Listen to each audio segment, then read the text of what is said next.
Chapter 71. Yet what was Hudson thinking then? Hudson did not even think much of this promising future that Jasper spoke of, for he was more concerned about something else. You say that you've already come up with a way to profit? Hudson found that the future of $1 trillion and the re-establishment of human communication to be shallow in comparison. Now when Terry's Own could not even afford to pay the salary of its founders, nothing was more important than how to make profits.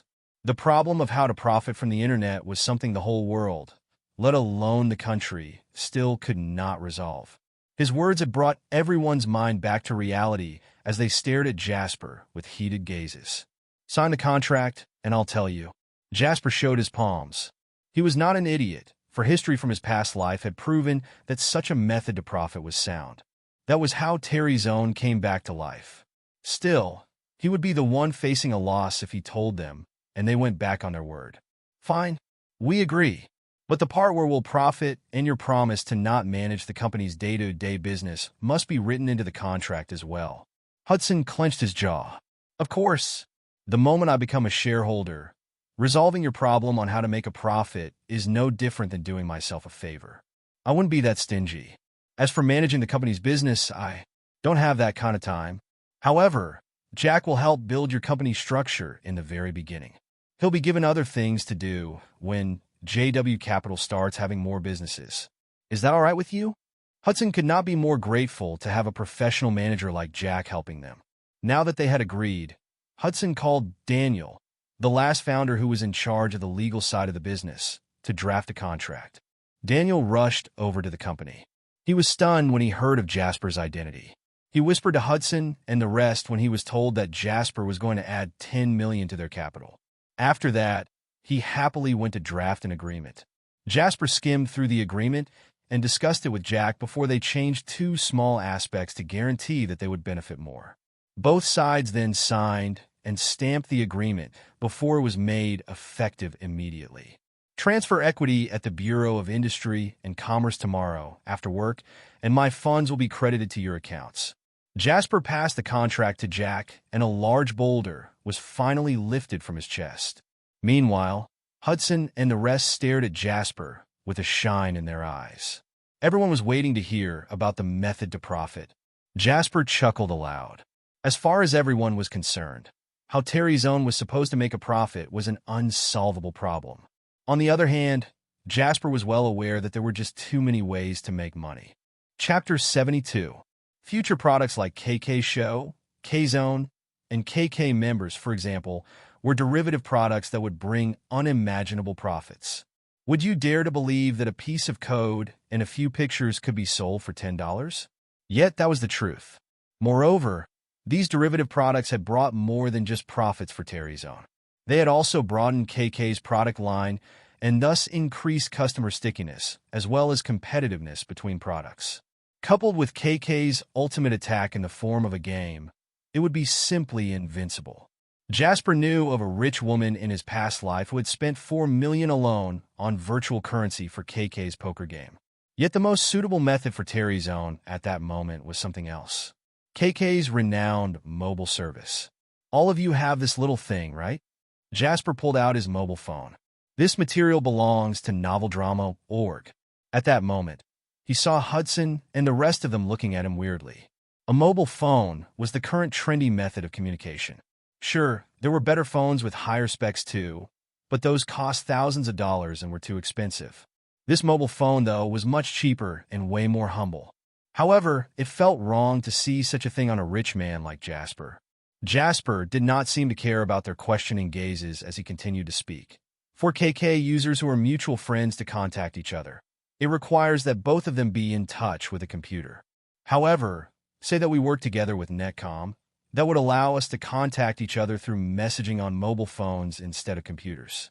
KK's competitiveness would increase fundamentally, and that's a great way to make a profit. Hearing Jasper's suggestion, Hudson and the rest fell deep in thought. The first to react was Cameron. In the past, he had been the first person to think of this method. That'll cause a great stir. It'll be a good thing for both us and Netcom, since one text message costs 10 cents. It'll still be a great profit even if we only get 3 cents per message. Cameron looked at Jasper with excitement and admiration, as if Jasper's words had spoken to his heart. Meanwhile, Jasper felt embarrassed, for Cameron was the actual person who had come up with the idea. Good plan. Both Logan and Zane nodded. I've already given you an idea, but how you plan to make it work is up to you. Alright, so after you've formed a partnership with Netcom, the next business you'll want to look out for is Nobile. As per history, Nobile would have just split and become independent this year. It was still in a sorry state of going through development as a small company with little reputation. Yet Jasper knew that Nobile would soon take over networking and telecommunications, thus turning the mobile phone industry into one of the country's biggest businesses. By building a foundation with Nobile right now, it would greatly ease any further partnerships. Nobile has just been established, though, as Hudson kept himself in the loop with a lot of the information regarding the outside world. He knew of the company. Indeed, but its development will be immense.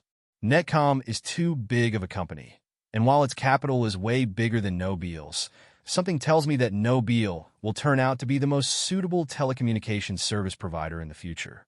The funds will be transferred tomorrow. Find another office and maybe buy a few servers. Then pay yourselves all the salary you're owed. Jasper took a look at the pitiful state that Terry's own office was in and said. Hudson was a little embarrassed, but was soon filled with confidence. I've never been so confident with Terry's own before than I am now. Oh, and one more thing. Jasper turned to Zane. I know you developed KK's program, but the problem now is that the program is too big. Maybe think of a way to compress it so that it's around the size of 1 megabyte. I know that it's troublesome, but trust me, doing so will increase the number of KK users by threefold. The average internet speed in the country right now did not exceed 50 kilobytes per second, and most of which were dial-up internet access, making it hard for customers to download programs that were too large in size. Compressing the program to 1 megabyte would be the beginning of how Terry's own completely crushed other communication software and began to thrive, enlarging the gap between Terry's own and others. Chapter 73. All right, I'll start working on it tomorrow. Zane nodded vigorously. Now that funds were no longer a problem and they did not need to worry when the servers would crash, Zane could direct his energy to other things. Not to mention that past events only prove that, be it his terrifying net worth or the $10 million he had easily fished out, as well as his method of helping Terry's own make a profit, Jasper's abilities were something that they could not possibly catch up to.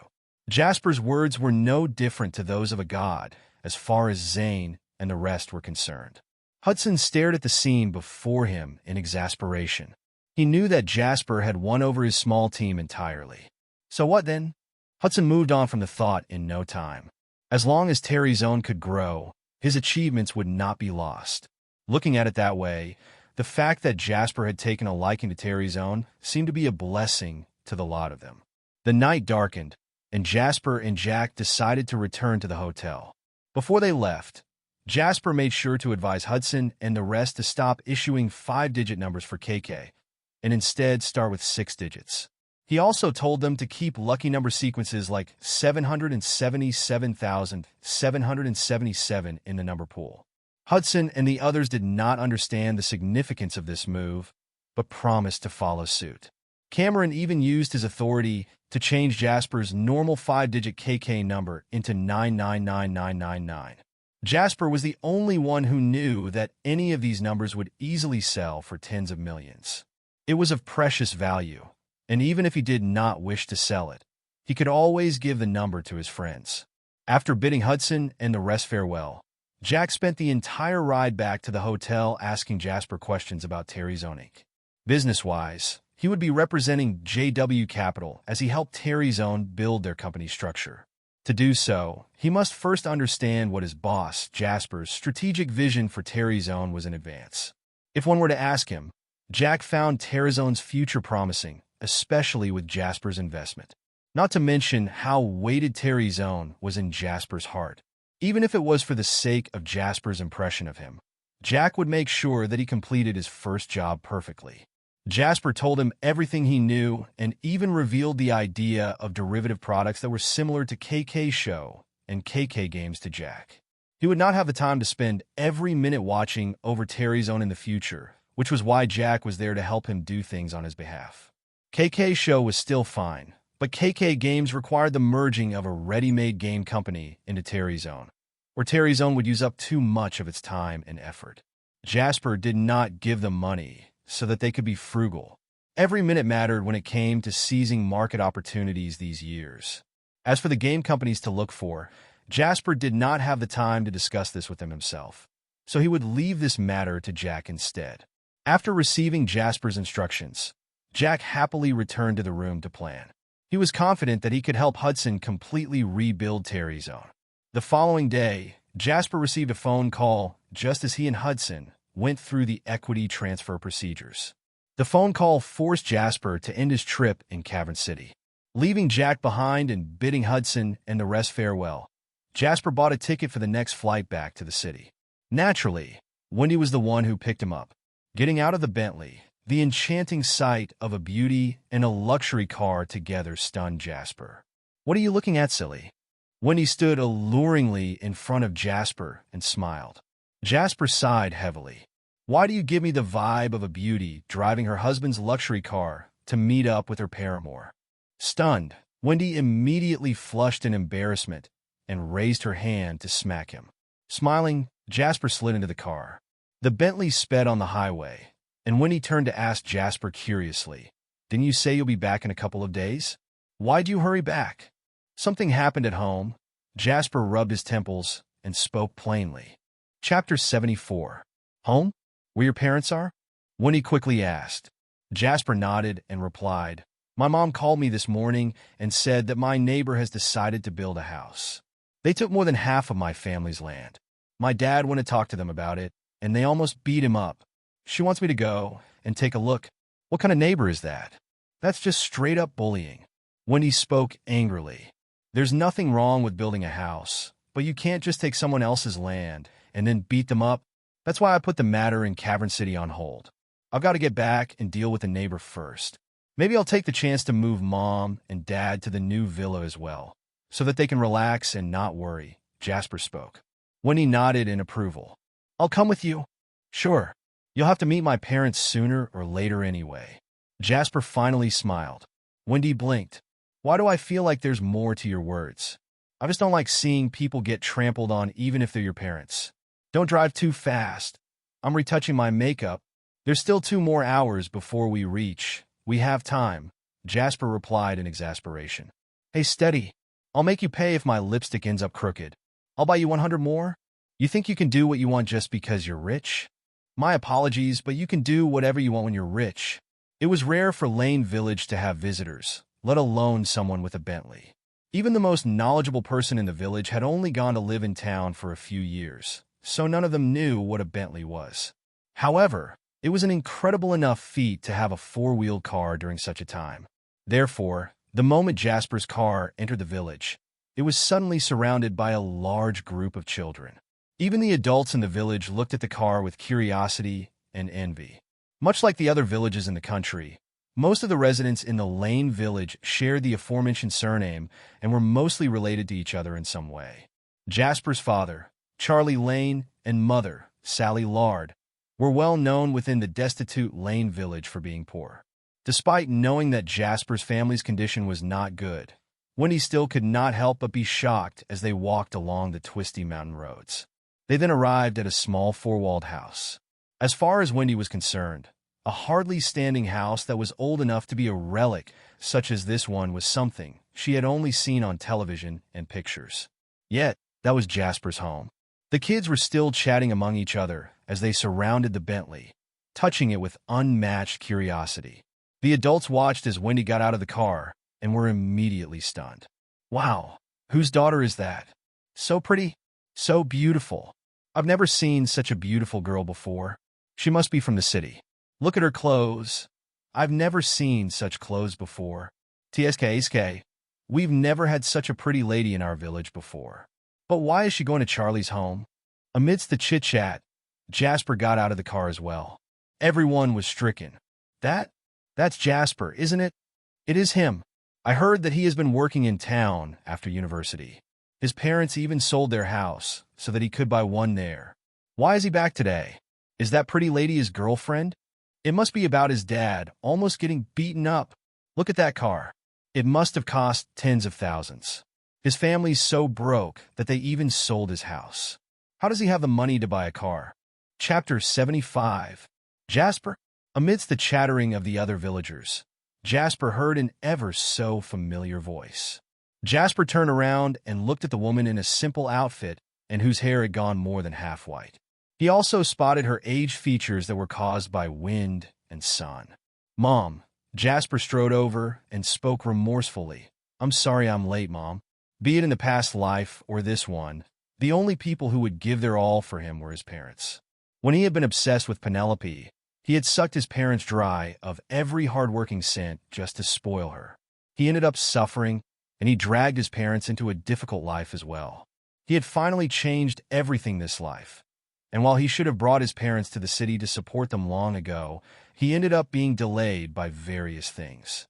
Looking at his mother's face, which had aged much more than he remembered, Jasper felt guilty beyond words. Sally did not know of Jasper's internal turmoil, so she merely replied, "All that matters is that you're back. This is my friend, Wendy."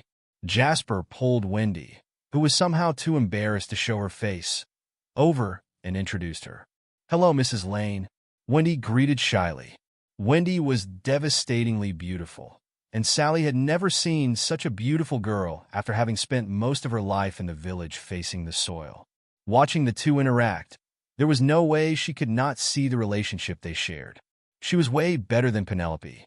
"Hi," Sally immediately replied, slightly nervous. However, she felt a little confused. Why had her son changed girlfriends? Back then, he was even about to marry Penelope. Although she wanted to ask, there were too many people present and she did not think this was the place to ask. "Where's Dad?" Jasper then remembered the situation. Sally's expression was one of concern when she heard him. "He's with the village chief. Your aunt's family is there too. They're talking it out?" "What's there to talk about?" Jasper frowned and said, "They're building their house on our land. They even started hitting people yesterday. There's nothing to talk about here." With that, Jasper went to the village chief's house. Sally and Wendy quickly followed. Joining in the frenzy, the surrounding villagers came over to watch what was happening. Jasper ignored them. Sally turned to Jasper. "Don't be rash, Jasper. You know how stubborn your dad is. Just try and calm him down later, okay? Let's not make this bigger than it already is." "Mom?" Jasper frowned. "They're already trampling all over us here. Her family has never respected us at all to begin with anyway, and the fact that they could do such a thing is enough evidence that we don't matter to them. I have no qualms with making a fuss." "You brat." Sally was annoyed. "Why are you just like your dad? They're your neighbors and your cousins. You'll only end up making a fool of yourself if this gets blown out of proportion. Besides, we'll be the ones suffering in the end if we offend your aunt." "I know you're worried, Mom." Jasper sighed. "It's just about me borrowing $10,000 from them to buy a house back then, isn't it? I've come back today mainly to deal with this once and for all." "Huh." Sally looked at her son in shock, but Jasper only strode off without much of an explanation. Wendy smiled at Sally and said, "Don't worry, Mrs. Lane. Your son has made quite the name for himself now." Sally still did not know how she should face Wendy. On one hand, she found the girl stunning, like an actress you would find on television. On the other hand, she wondered what had become of Penelope. Not knowing what to say at that moment, Sally could only smile and nod. "Ah, I see. Chapter 76. The village was not big, so it took less than 5 minutes before Jasper arrived at the village chief's house. In truth, the house just had a larger garden in front. Jasper had not even reached the door yet when he heard the sharp voice of a woman with a strong accent shouting, "We're more than neighbors, Charlie, we're family. I've helped you when your family needed it. It's just a small issue and you're suddenly here to fight me over it? Aren't you afraid of making a fool of yourself? If I have to say anything, then it's always the poor who have so many problems. What do you even need the land for? Can you even build a house? If you're just going to waste it and leave it bare, then you might as well just give it to us." "Exactly. I just don't understand why you think you're in the right here. You don't want to give us that plot of land? Fine, then pay back that $10,000 we lent you. Isn't your son living in town? So you have money to buy your son a house, but not to pay us back. A man's roar suddenly rang out amidst the accusations that flew around the room. I admit that I borrowed money from you, and I promise you I'll pay it back, but that has nothing to do with the plot of land. The land was given to me by our ancestors. I cannot give it to you. Huh? The sharp voice of the woman from earlier sounded again. Then pay us back. I've never seen someone as shameless as you, buying a house in town even when you're broke. Don't you feel shameful for pretending to be some big shot? Exactly. Cut the bullsh *T. Either you hand over the land, and we'll give you more time to pay us back, or you pay us back right now. Everyone knows how broke your family is. You don't even have any skills at all. I should have known that you're just a useless piece of trash. Enough about him. Isn't his son a useless good-for-nothing too? I heard long ago that they bought the house for their son because his girlfriend wanted a house before she was willing to marry him. What a joke. They're already so broke, and they still want to taint another family's daughter? What did you get in return for borrowing money and buying the house then? All you have now is debt. What a great father you are. Don't you see how foolish this father and son is? Who knows, maybe that girl has even scammed the house away. Exactly. You're already 50, yet you can't even pull out $10? Don't you even have a sense of shame? What kind of family would be so blind to marry their daughter to you? Bang! The garden's door was kicked open, and the sound of it interrupted everyone's debate. Jasper's expression was cold as he stared at the 7 to 8 others in the room. Excluding the village chief and his wife, the other 5 were members of his so-called aunt's family. Meanwhile, his father was fending off everyone alone. Jasper's appearance had given them a shock, but his aunt quickly spoke in a dark tone. And here I thought someone important had come in. Turns out it's just the useless child of a useless old man. The village chief frowned and glared at Jasper before turning to Charlie. Your son is too impolite, Charlie. Kicking the door down. What does he take me for? Charlie frowned as he looked at Jasper. Why are you here? Jasper and Charlie's relationship was very similar to others in the country, where the fathers would be more solemn and unnecessarily strict. The sons would be more willing to spend time with their mothers, and their impressions of their dads were mostly filled with fear. In his last life, up until the very end, Jasper's relationship with Charlie was rather distant. However, Jasper had never once disregarded Charlie's love for him. His father just did not know how to best express his feelings. When Penelope was aggressive and humiliated him from time to time, Charlie, as hot-blooded as he was, would choose to remain silent so that Jasper would not be placed in a difficult position. Just like that, a machismo village man endured his daughter-in-law's insults. Having lived 2 lives, Jasper found himself overwhelmed with emotions as he took in his father's aging features. Mom said something happened at home, so I came back, Jasper replied. This has nothing to do with you. Don't poke your nose into others' businesses. Charlie glared at Sally, who had followed after in reprimand for telling Jasper about this. Chapter 77. Go outside with your mom. I'll come out in a bit. It was just like when Jasper was young. As far as Charlie was concerned, Jasper would always be a little boy who could not solve adult situations like this. Jasper shook his head. There was no way he would leave. Did you bring the money? Jasper asked Wendy. When Jasper asked Wendy to come pick him up at the airport, Jasper had also told her to take some money out. Wendy nodded and pulled out 10 bundles of brand new $100 bills. While everyone in the house was still stunned by Wendy's ethereal beauty, they saw her taking the money out. Everyone's eyes shone as they looked at Jasper in disbelief. Jasper's family was known for being poor, and while Charlie had done everything he could to buy a house in town, doing so had only made their family's situation worse. Now there were bundles of $100 bills. Where did Jasper get the money? This is $20,000. I'm paying the $10,000. I owe your family back twofold. Jasper then took 2 bundles and handed them to the middle-aged woman with a cold tone. My family doesn't owe you anything anymore, so stop using that $10,000 as your bargaining chip. Turning around, Jasper then handed 4 bundles to the village chief. We owe your family $20,000 for the time my dad went to see the doctor. I'll pay you back now as well. Here, $40,000 doubled with interest. The village chief took the money in shock and asked, Where did you get the money from, Jasper? Didn't you see how he got it from that pretty lady's hands? Who knows? Maybe he found himself a rich woman in the city and got himself a pretty lady. The son of Jasper's aunt Bard had always been the village's ruffian.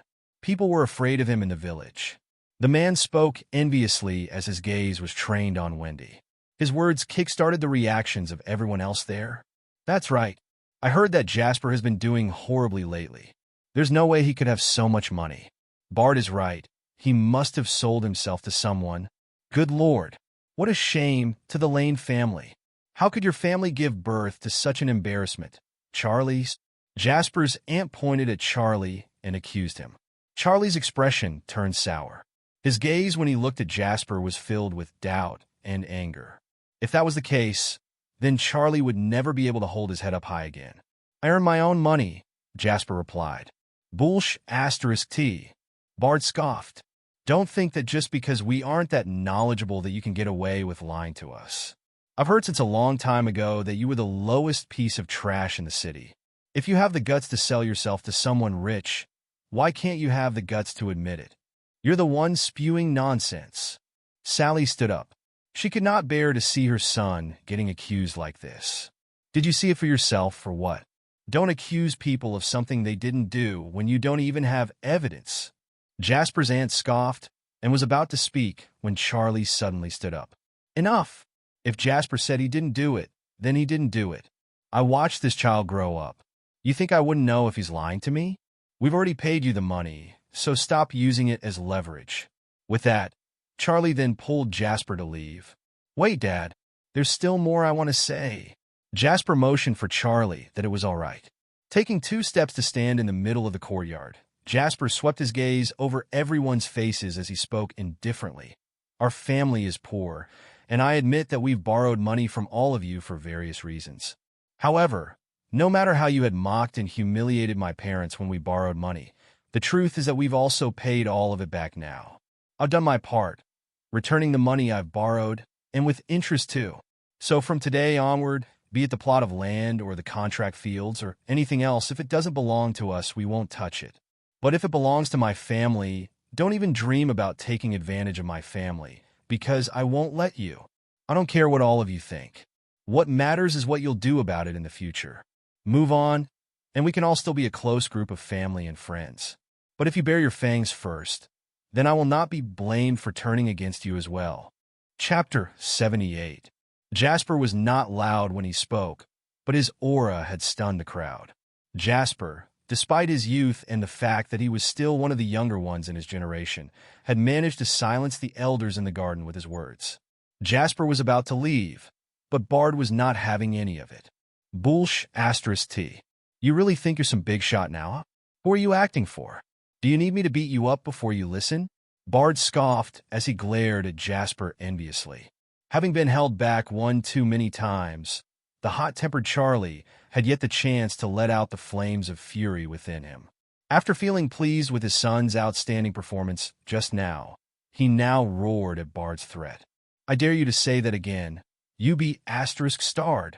Regardless of how much of a ruffian Bard was, he still cowered before Charlie, who was known for his hot temper. Hiding behind his parents, he yelled, Don't look so proud of yourself. Aren't you living off the money your son got from selling his body? I'll kill you. UF *King be *starred. Charlie grabbed a hoe by the garden's door and ran after him. Not expecting Charlie to fend for his son to such a degree, Bard screamed and staggered backward. Just then, the village chief and the rest surrounded them to hold Charlie off. Jasper's aunt screamed, What do you want, Charlie? Do you still want to fight? Watch your son's mouth. Charlie threw the hoe down harshly and warned. Just then, Wendy stepped out. Her appearance and figure stunned the crowd and turned the spotlight on her. I think there's a misunderstanding here. Wendy reached out to tuck her stray hairs behind her ear. The elegance of her small act even made the elders pin their gazes on her. Jas started a company recently. He bought a new house, a car, and he still has money to spare. I'm not saying this to brag, but I want you to know that his money is very much clean and hard-earned. Don't look at people with your narrow ideals. Or at least, don't look at Jasp like that. Wendy's words had thrown the entire garden into chaos. Is she telling the truth? Jasper started a company in the city. He even bought a new house and car. Wow, he's really living a good life then? Shut up, we don't even know if she's telling the truth or not. Amidst the group of people, Jasper's aunt pulled Bard to the side and sneered. That distant relative of ours, Terry, his family's factory sells ready-made goods, right? Go call him and ask. I'd like to see how Jasper deals with this if it turns out to be a lie. But what if it's real? Bard asked nervously. That's even better then. His mother's eyes were filled with greed. It's only right that his family gives more to his cousins and elders if they're rich. Your dad and I had planned to foster him before we had you. We even took care of him for a few months. Then we had you, and his parents refused to agree. So that was that.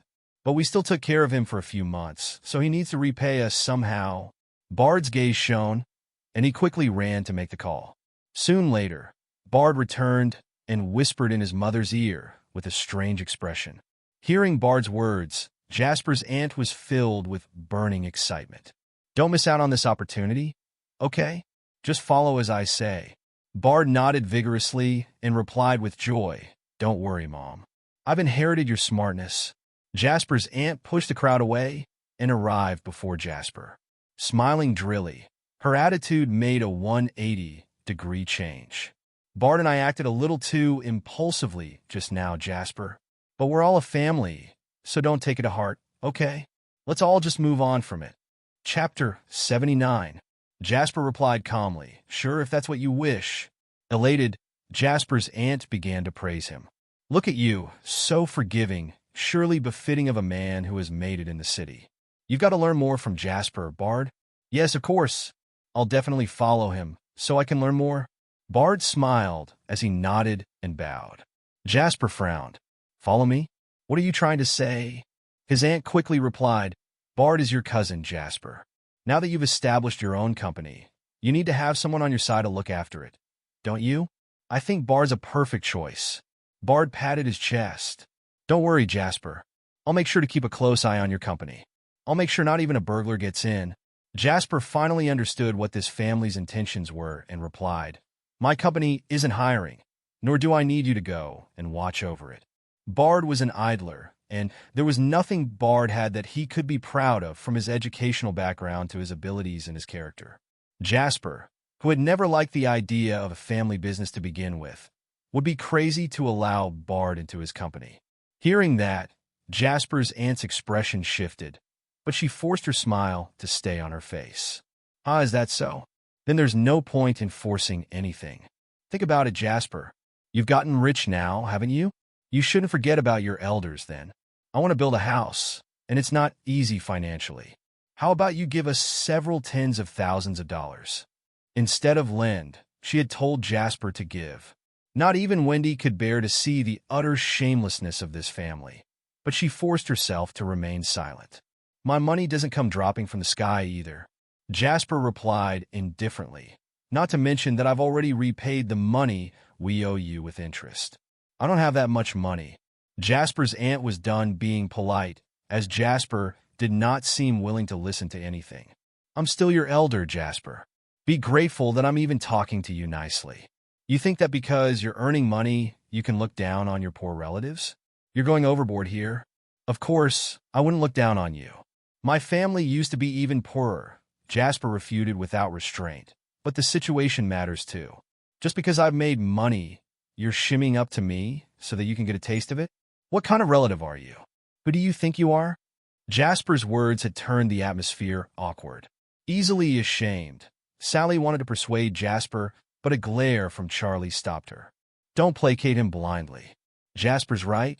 Charlie's words killed the thought from Sally's mind.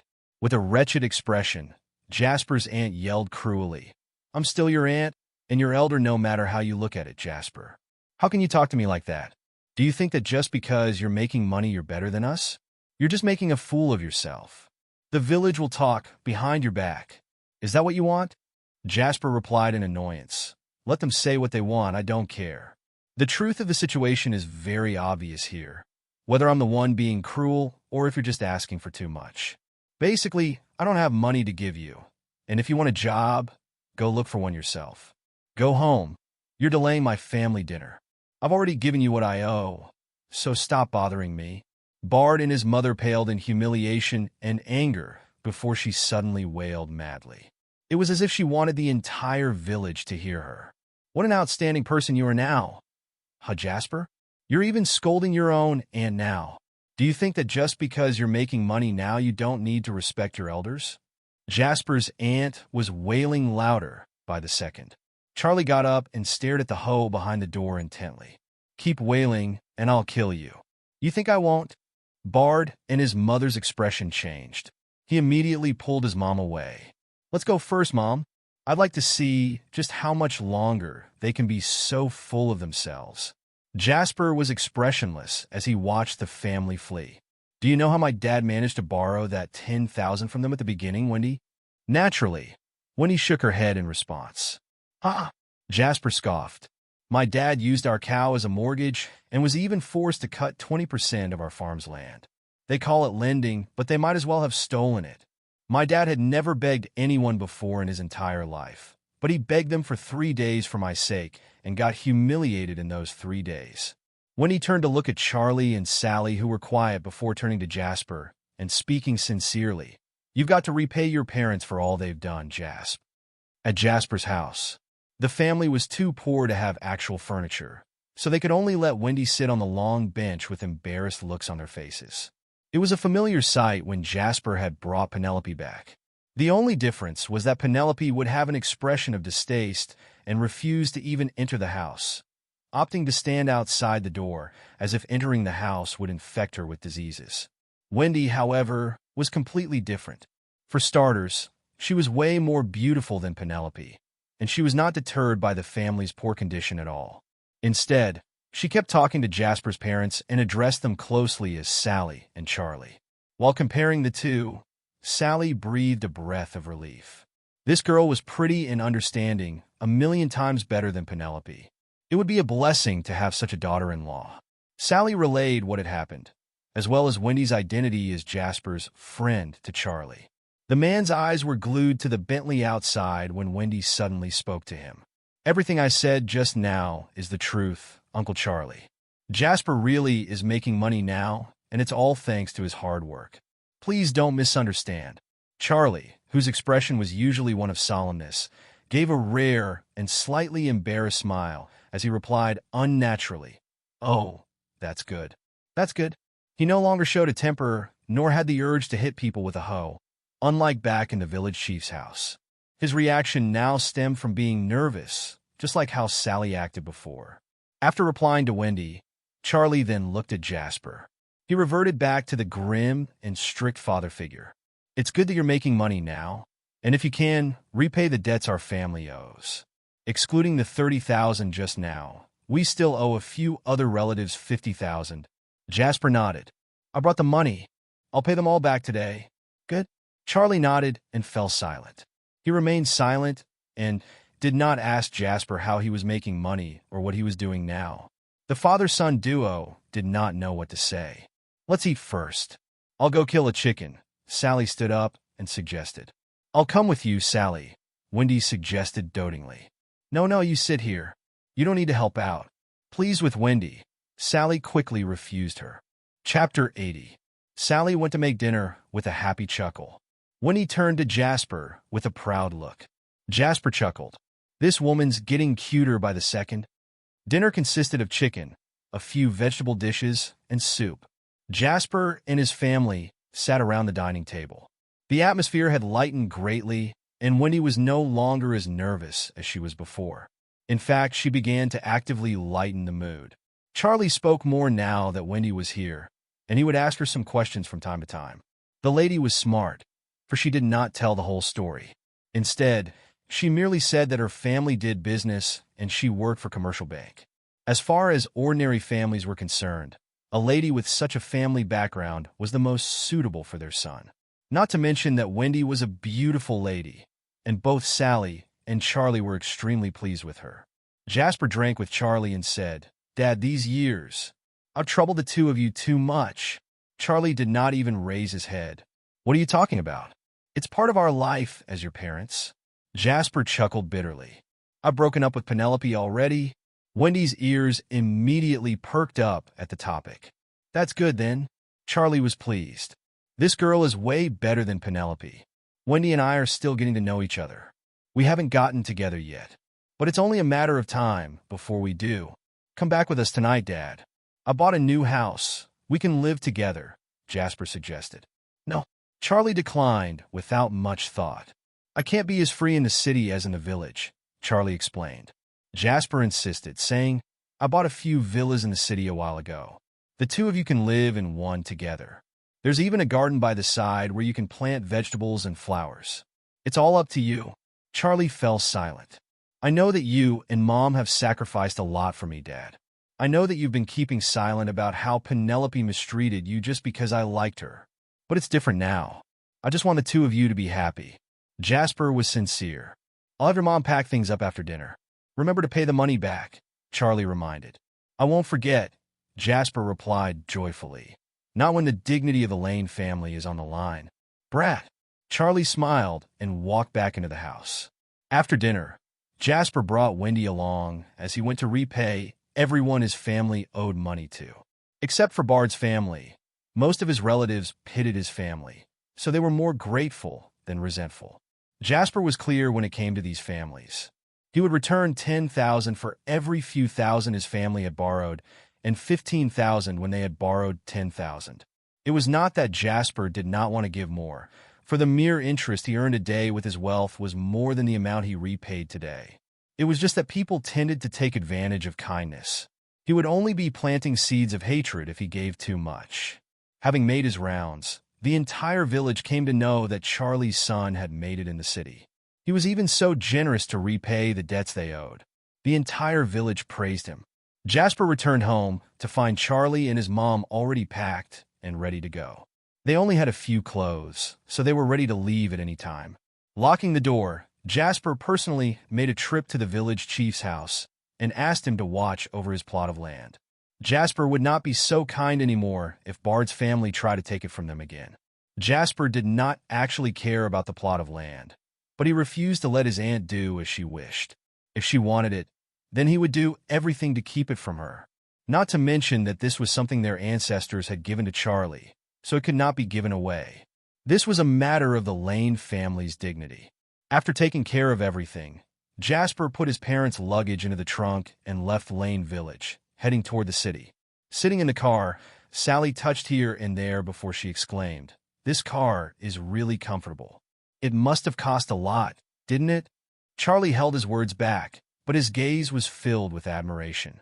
Jasper's parents had never sat in a luxury car, so they did not know much about them. But whether cars of this caliber were comfortable or not could be felt the moment they sat inside. Wendy smiled. "It's not cheap, but it's all your son's hard-earned money. It must have been difficult." Sally's heart ached for her son. Wendy covered her mouth and smiled before turning to look at Jasper intently as the other drove. "Yeah, it wasn't easy at all. It was so difficult, in fact, to sit behind a computer and move the mouse while typing on the keyboard." He made money in just a few minutes. A few hours later, at the villa area of Mirage City, Jasper parked his car at the door of the villa he had chosen long ago and entered the house with his shocked parents in tow. "Mom, Dad, you'll live here from now on. I'll have Wendy employ 2 housekeepers for you tomorrow as well to take care of you." Both Sally and Charlie shook their heads. "What housekeepers? They're just a waste of money. Why have someone take care of us when we can move around by ourselves? Don't get a housekeeper. Don't waste money." Charlie agreed. Jasper shook his head, but let the subject drop. Jasper handed Sally a card, the keys to the villa, and a few bundles of cash. "I live right next door, but I'm usually busy, so just take care of yourselves. I'll be all right. Wendy and I will come over for dinner and accompany you when we're free. Keep the money, and the password to the card is my birthday. Don't worry about spending money." Sally accepted the card and promised, but it seemed obvious that she was planning to keep the card and save the money, unwilling to spend it. There was nothing Jasper could do, for his parents had gotten used to being frugal. It was almost impossible for his parents to start splurging now. Yet that was a habit that could slowly be changed. At least their living conditions were way better now. Wendy accompanied the old couple, and they walked up and down the villa to familiarize themselves with their new home. Meanwhile, Jasper took a call and walked to the villa's entrance. As per your instructions, Mr. Lane, we've uploaded the newly compressed program of less than 1 megabyte this evening, and the customer feedback has been great. Our registered users have exceeded 7 million, and we've arrived at a peak number of 3 million online users. Hudson's voice was filled with excitement. Good job, Jasper smiled. But Mr. Lane, I just received a notification from an old classmate who works at Senna, the largest portal website within the country. They're coveting our number of users and secretly developing a new instant messaging software to attack us. We might be in trouble. Chapter 81. Jasper frowned at Hudson's words. According to what he remembered, Senna should currently be in a critical period of preparation for listing. Senna had indeed developed a communication software, and they had indeed caused a great amount of trouble for Terry's own. Yet that was something that happened in 2004. The butterfly's wings had begun to flutter. Yet Senna was now entering the communications industry 2 whole years before it should have. Not to mention that they were developing it by themselves. Senna was currently in full swing and would turn into one of the country's top 3 networking sites along with Netsy and Soha. The most important concept for internet users right now was that of web portals. Since its main function now was to read up on the latest news, it was far less complex than it would be in later years. Terry's own and Senna were of completely different sizes right now. All it took was one small move from Senna, and Terry's own would lose 1 line of defense, which was why Huston had immediately called Jasper the moment he got wind of it. His nervousness was apparent in his tone. Calm down first. Wait for my call. For now, find a way to get their internal beta version. Unlike those in Terry's own who were worried, Jasper remained unfazed. Senna had never managed to overpower Terry's own in the end, for the latter had slowly made its way into a trillion-dollar powerhouse. Meanwhile, Senna was left to stand on its last legs, completely left to the dust. Coupled with the memories he had of his past life, Jasper had full belief that he could come out of this business war victorious. All that was left was to wait and watch how Senna planned to attack Terry's own. After ending the phone call, the door behind him opened. When he came out, they've already fallen asleep, when he told Jasper. Okay, it's time for us to go back too, then, Jasper replied. However, Wendy refused to move. Her gaze swept past Jasper as she asked nonchalantly, Your ex-girlfriend, Penelope, you two almost got married, right? Yeah, I've seen this script before. If I get this wrong, I'm screwed. Jasper walked toward the Bentley and replied in a tone even more nonchalant than Wendy's. To err is to human is to err. Wendy smiled with crescent eyes as she looked at Jasper and quickly ran to open the passenger seat door. Let's go. Send me home, please. Starting the car, Jasper let out a sigh of relief. Now's the time. Isn't it scary living on your own? In the Bentley, Jasper drove toward the small district where Wendy lived and asked casually. Not really, Wendy replied carefreely, not catching on to Jasper's hidden meaning. Don't look down on me, okay?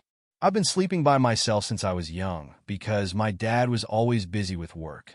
Then that followed on as I grew older. Jasper praised her. You can tell how much my parents like you, can't you? So come drop by my parents' place for dinner anytime. It's just that the district you live in is a little far, isn't it?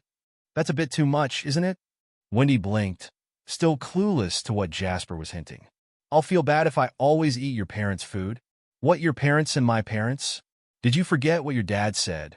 Jasper asked sternly. Wendy suddenly remembered how her dad had passed her to Jasper to take care of. That moment, it dawned on her what Jasper had been implying the entire drive. Flushed red, Wendy replied embarrassedly, This entire villa area is mine anyway. They're all empty for now, so just pick one around mine. Jasper invited sincerely.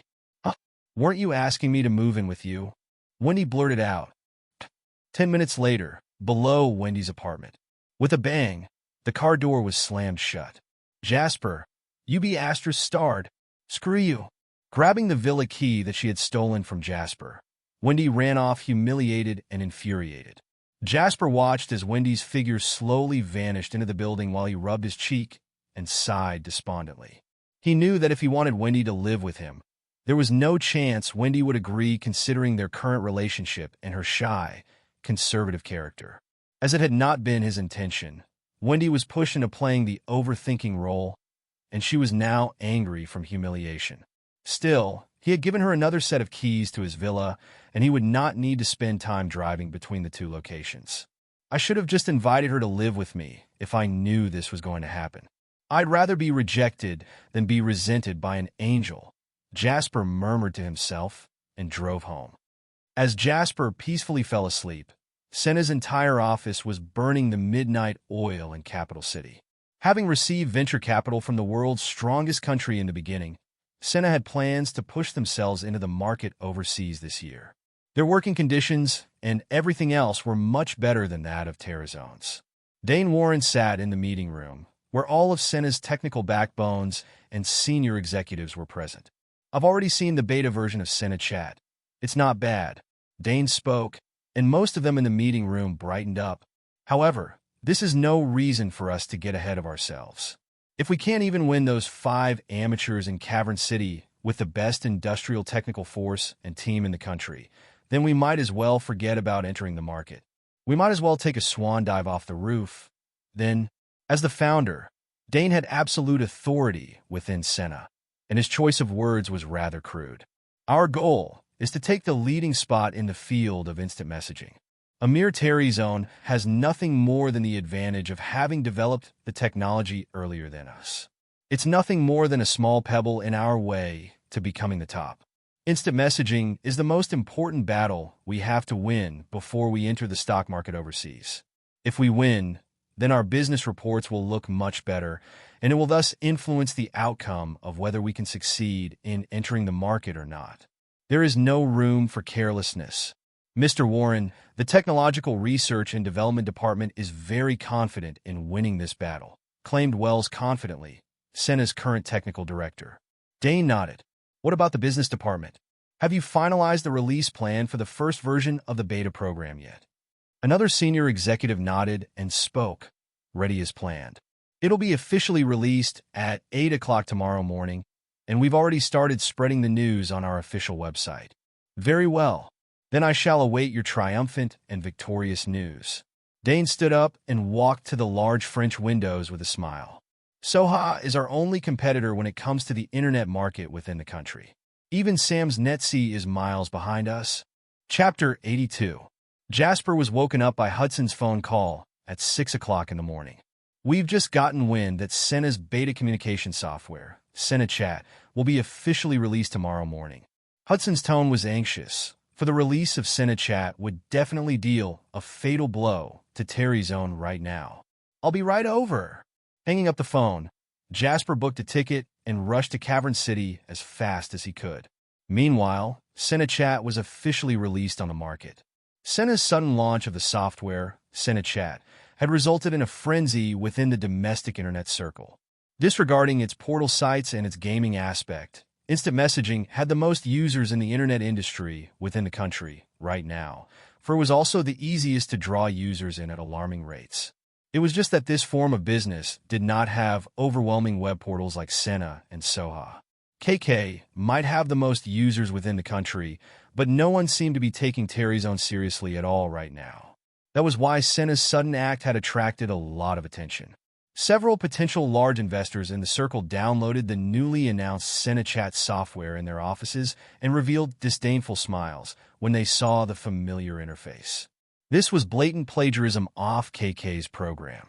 However, no one was speaking up for Terryzone. The market was like a battlefield. If given the chance, they would all come for a taste. Under the gathering of wind and clouds, everyone's gazes were pinned on Cavern City. Everyone wanted to know how Terrazone's group of amateurs would react. Entering Terrazone's office, he could feel the nervousness within the room. It was evident that neither Hudson nor the other 4 had slept a wink last night. Each of them had a bird's nest on their heads and looked unkempt. The sight of Jasper was the only thing that brought a bit of life to the crowd.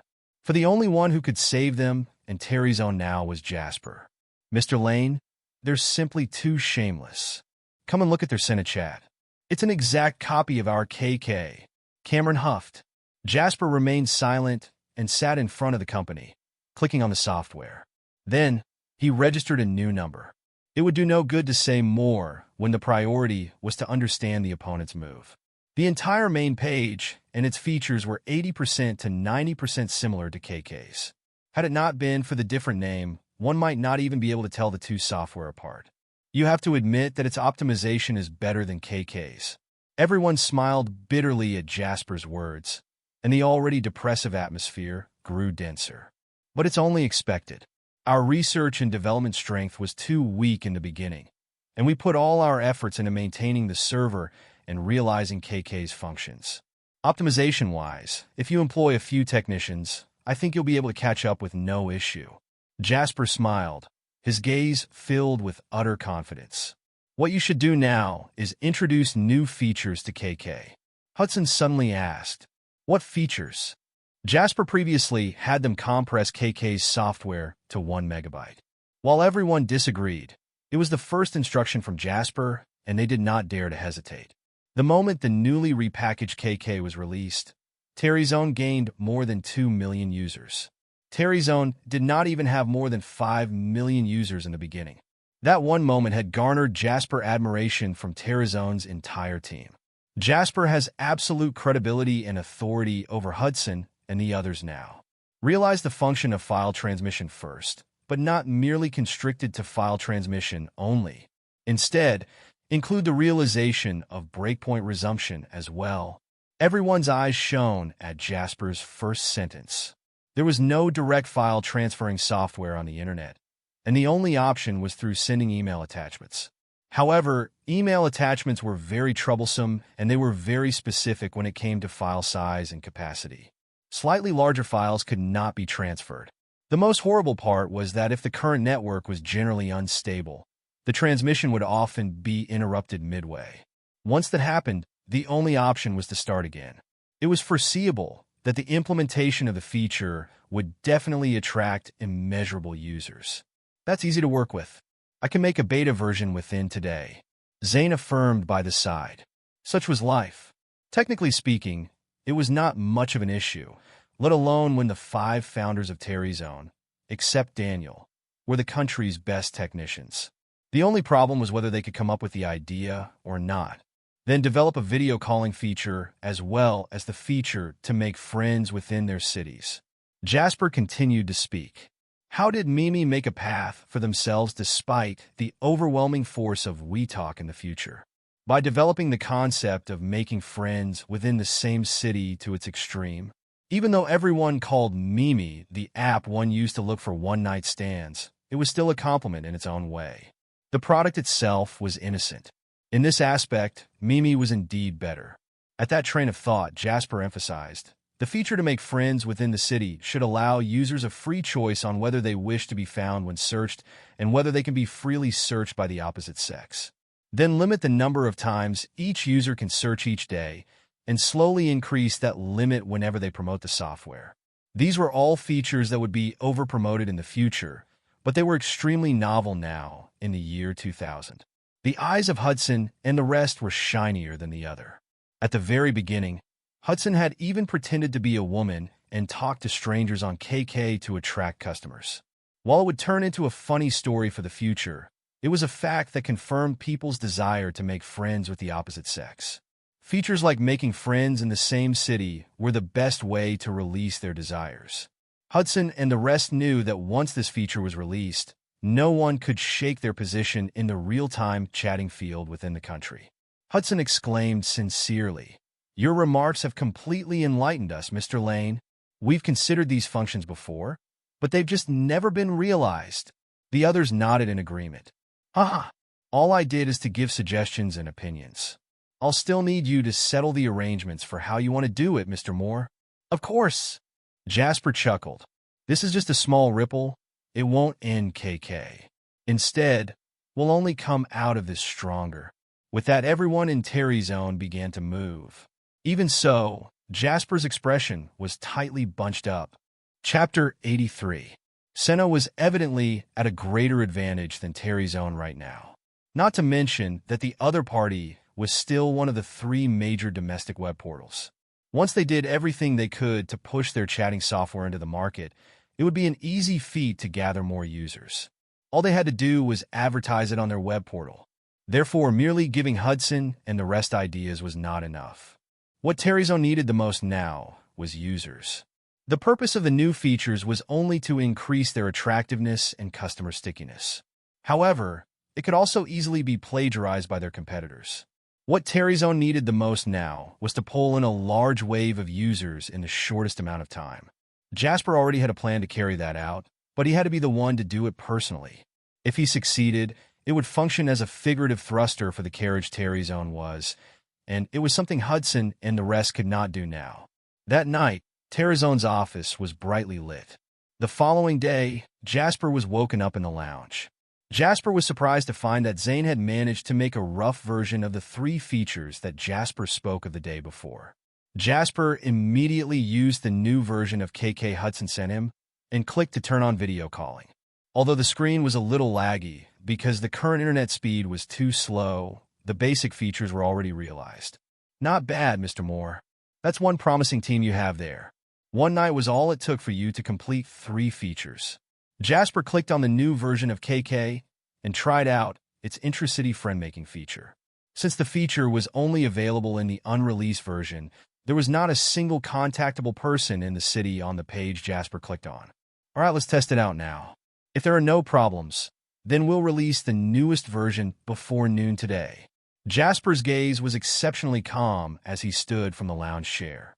One more thing, launch Terryzone's web portal project as well. At that, Jasper's voice grew louder. Build it directly into KK's program so that the users will receive a pop-up notification whenever they open KK. The pop-up will lead to our main website. Hudson and the rest were stunned. What? So Dane can attack us, but we can't hit back? There are no rules about Terryzone not being allowed to benefit from a web portal. I have to say, Mr. Lane, you're a much greater man than the rest of us. Hudson chuckled bitterly. He was not apple polishing, but being utterly sincere. In truth, including Hudson, all 5 founders of Terryzone felt hopeless in the face of Senna's aggressiveness. Terryzone was just too small. Had Jasper not bought $10 million worth of shares, they might have considered dispersing the moment they found out that Senna was targeting them. Still, Hudson and the 4 of them were considering how to best defend themselves from this wave of attack. It would be the best-case scenario to not lose any of their users, but if their luck exploded and they managed to strike back, then it would be a fanciful sight. That was the confidence Hudson and the others only got back after Jasper's guidance last night. Yet right now, Jasper was asking them to muster the courage and counterattack. It was evident that he refused to be pushed over by Senna's attack. There was no way Hudson could compare to him, not even in heart and mind.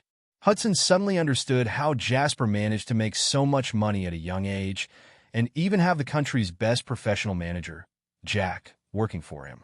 Remember, Jasper's gaze swept over Hudson and the remaining 4 behind the monitor. Terryzone may be weak right now, but you're no longer the same amateurs you were then. Nor are you fighting alone. You have me, don't you? And the $1 billion worth of funds from JW Capital. What are you afraid of? Chapter 84. If 1 billion isn't enough, then 2 billion, 3 billion. There is not a single person in the domestic internet industry who has more money than me. While Jasper's 2 billion and 3 billion were mostly exaggerations, newfound confidence had grown in the 5's hearts with Jasper's words. Hudson waved his hand. Everyone heard what Mr. Lane said, right? Stop hesitating and get to work. All right. Cameron, Logan, and I will take charge of building the web page's content as fast as we can, while Zane and Daniel, you 2 endure a little more and finalize the new features we made last night. We'll upload the updated software before noon today. After a while of busying and under the expectant gazes of everyone, Hudson released the newest version of KK at 12 o'clock sharp. This update had caused an uproar within the market. It now seemed to everyone that Terryzone was long prepared for Senna's aggressive attack, for they managed to upload a new version of KK the next day. Files could be transferred, support resumable breakpoints, intracity friend-making, talking to the opposite sex, video calling. Communication was no longer restricted to texts. The 3 lines summarizing the update neatly and efficiently told the entire country of Terryzone's determination to counterattack. Reading the 3 sentences, all users in the country were stunned. They had never expected such messaging software to be so outstanding. Video calling in itself was rather useless. Unless the users went to an internet cafe, most families did not have cameras at home.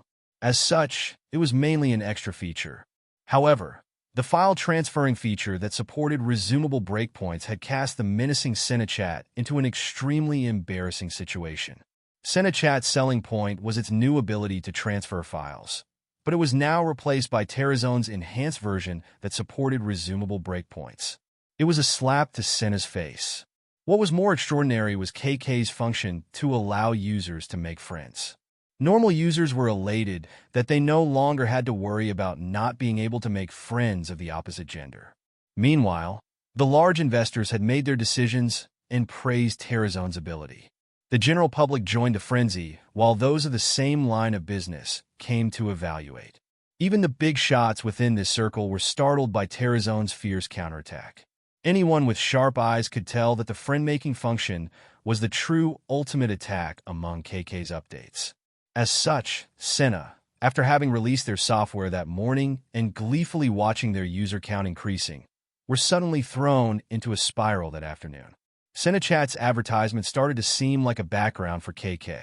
No one wondered how CineChat was doing, for everyone was curious about KK's new intracity friend-making feature. Cine's headquarters in Capital City, in the chairman's office. With a pale face, Dane stared at KK's new version on the screen, but did not say anything.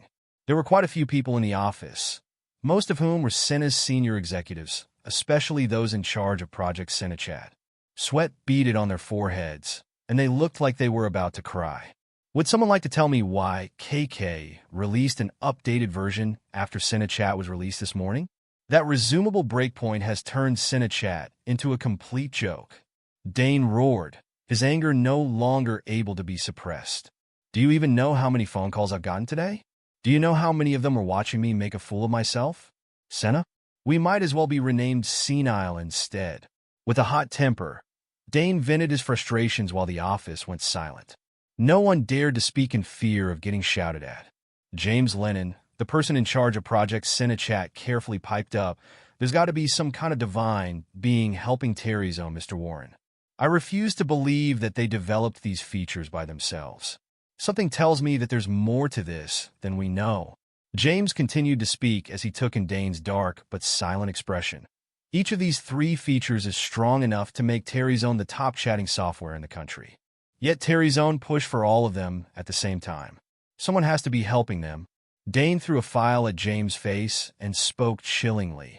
"If I needed you to tell me this, Cine would have closed down a long time ago. This is Terrazone's equity registration data. JW Capital had only just invested in Terrazone a few days ago. This must be the work of JW Capital." JW Capital? The legendary company that managed to bring Jack over from Warsoft. Someone in the office gasped. Chapter 85. This Jack. I've had people contact him before and offer him a high pay so that he could work for Cine, but he rejected the offer without a thought. Dane pushed himself from the table with 2 hands and stood. There was a treacherous glint in his eyes. I was fine with that since he was working happily at Warsoft, and there's no way Cine could compete with Warsoft. But then he moved to work for JW Capital and managed to bring the company instant success. There's something that doesn't seem right here. The person in charge of Cine's business department replied, "I dug a little into this JW Capital before. All I know is that its legal personality and its shareholder goes by the name Jasper Lane. That's all I have. The company's investment with Terrazone should be their first investment. It's their first investment, and they've helped Terrazone counterattack us. There's more to this JW Capital that meets the eye." Dane scoffed. "That makes more sense then." James smiled bitterly. "Terrazone only ever had 1 server in the beginning, and I heard they built it themselves. It must be difficult to support so many users now, let alone with so many added features. However, Terrazone doesn't seem to be worrying about this at all. It must be because of the investment that they're so calm." Just then, someone knocked on the office door. Dane made a sound, and the secretary understood. She entered the room and whispered in Dane's ear. Dane's expression changed drastically. He rushed to his computer and found KK's software before opening it. A pop-up window that was still considered novel in this era appeared, leading its users to Terrazone's new web portal. Bang! Dane punched the table and roared. JW Capital sure is coming for my neck. We stole their market, and here they are, digging our graves. The person in charge of the business department looked solemn by the side as he watched the entire process of the pop-up window leading them to Terrazone's new web portal. They actually launched a web portal too. I wouldn't be worrying if this was any other company since there won't be users to fight with them over, but Terrazone already has more than 8 million users now, and they're still using a pop-up window to direct users. This is too cruel. JW Capital. Dane clenched his jaw, his gaze looking fierce. Without a question, Jasper had led Terrazone into victory in this business war. As of that moment, everyone in Terrazone began to busy themselves with optimizing all sorts of kinks. Jasper sat in the office and stared at Terrazone's website on the computer in distaste. There was nothing he could do, for web portals had only started these few years. Its hype was long gone before he transmigrated. Although the aesthetic and sorting of websites were still important back then, unlike how it was now, staring at the mess of advisory contacts and a web page filled to the brim with words, it almost hurt to look at it through the eyes of someone from the future. The only consolation was that the web portals of the major 3 internet businesses within the country had similarly disastrous web pages, so no one had the right to laugh at someone else. According to the data from Terrazone, the portal had only been launched for less than 2 hours, but the number of visits had already exceeded 2 million. Senna was one of the country's 3 major internet businesses in these few years, but how many visits did they get each day on average? No more than 30 million. KK's users' loyalty and customer stickiness were evident now. Almost every other user who tapped on KK clicked into Terrazone's website, and the ratio itself was one that similar businesses envied and drooled over. At the same time, Jasper was getting progressively more pleased with Hudson's team. It was indeed a team that would one day sit Terrazone on the throne. Putting aside their technical skills, what was horrifying was their execution.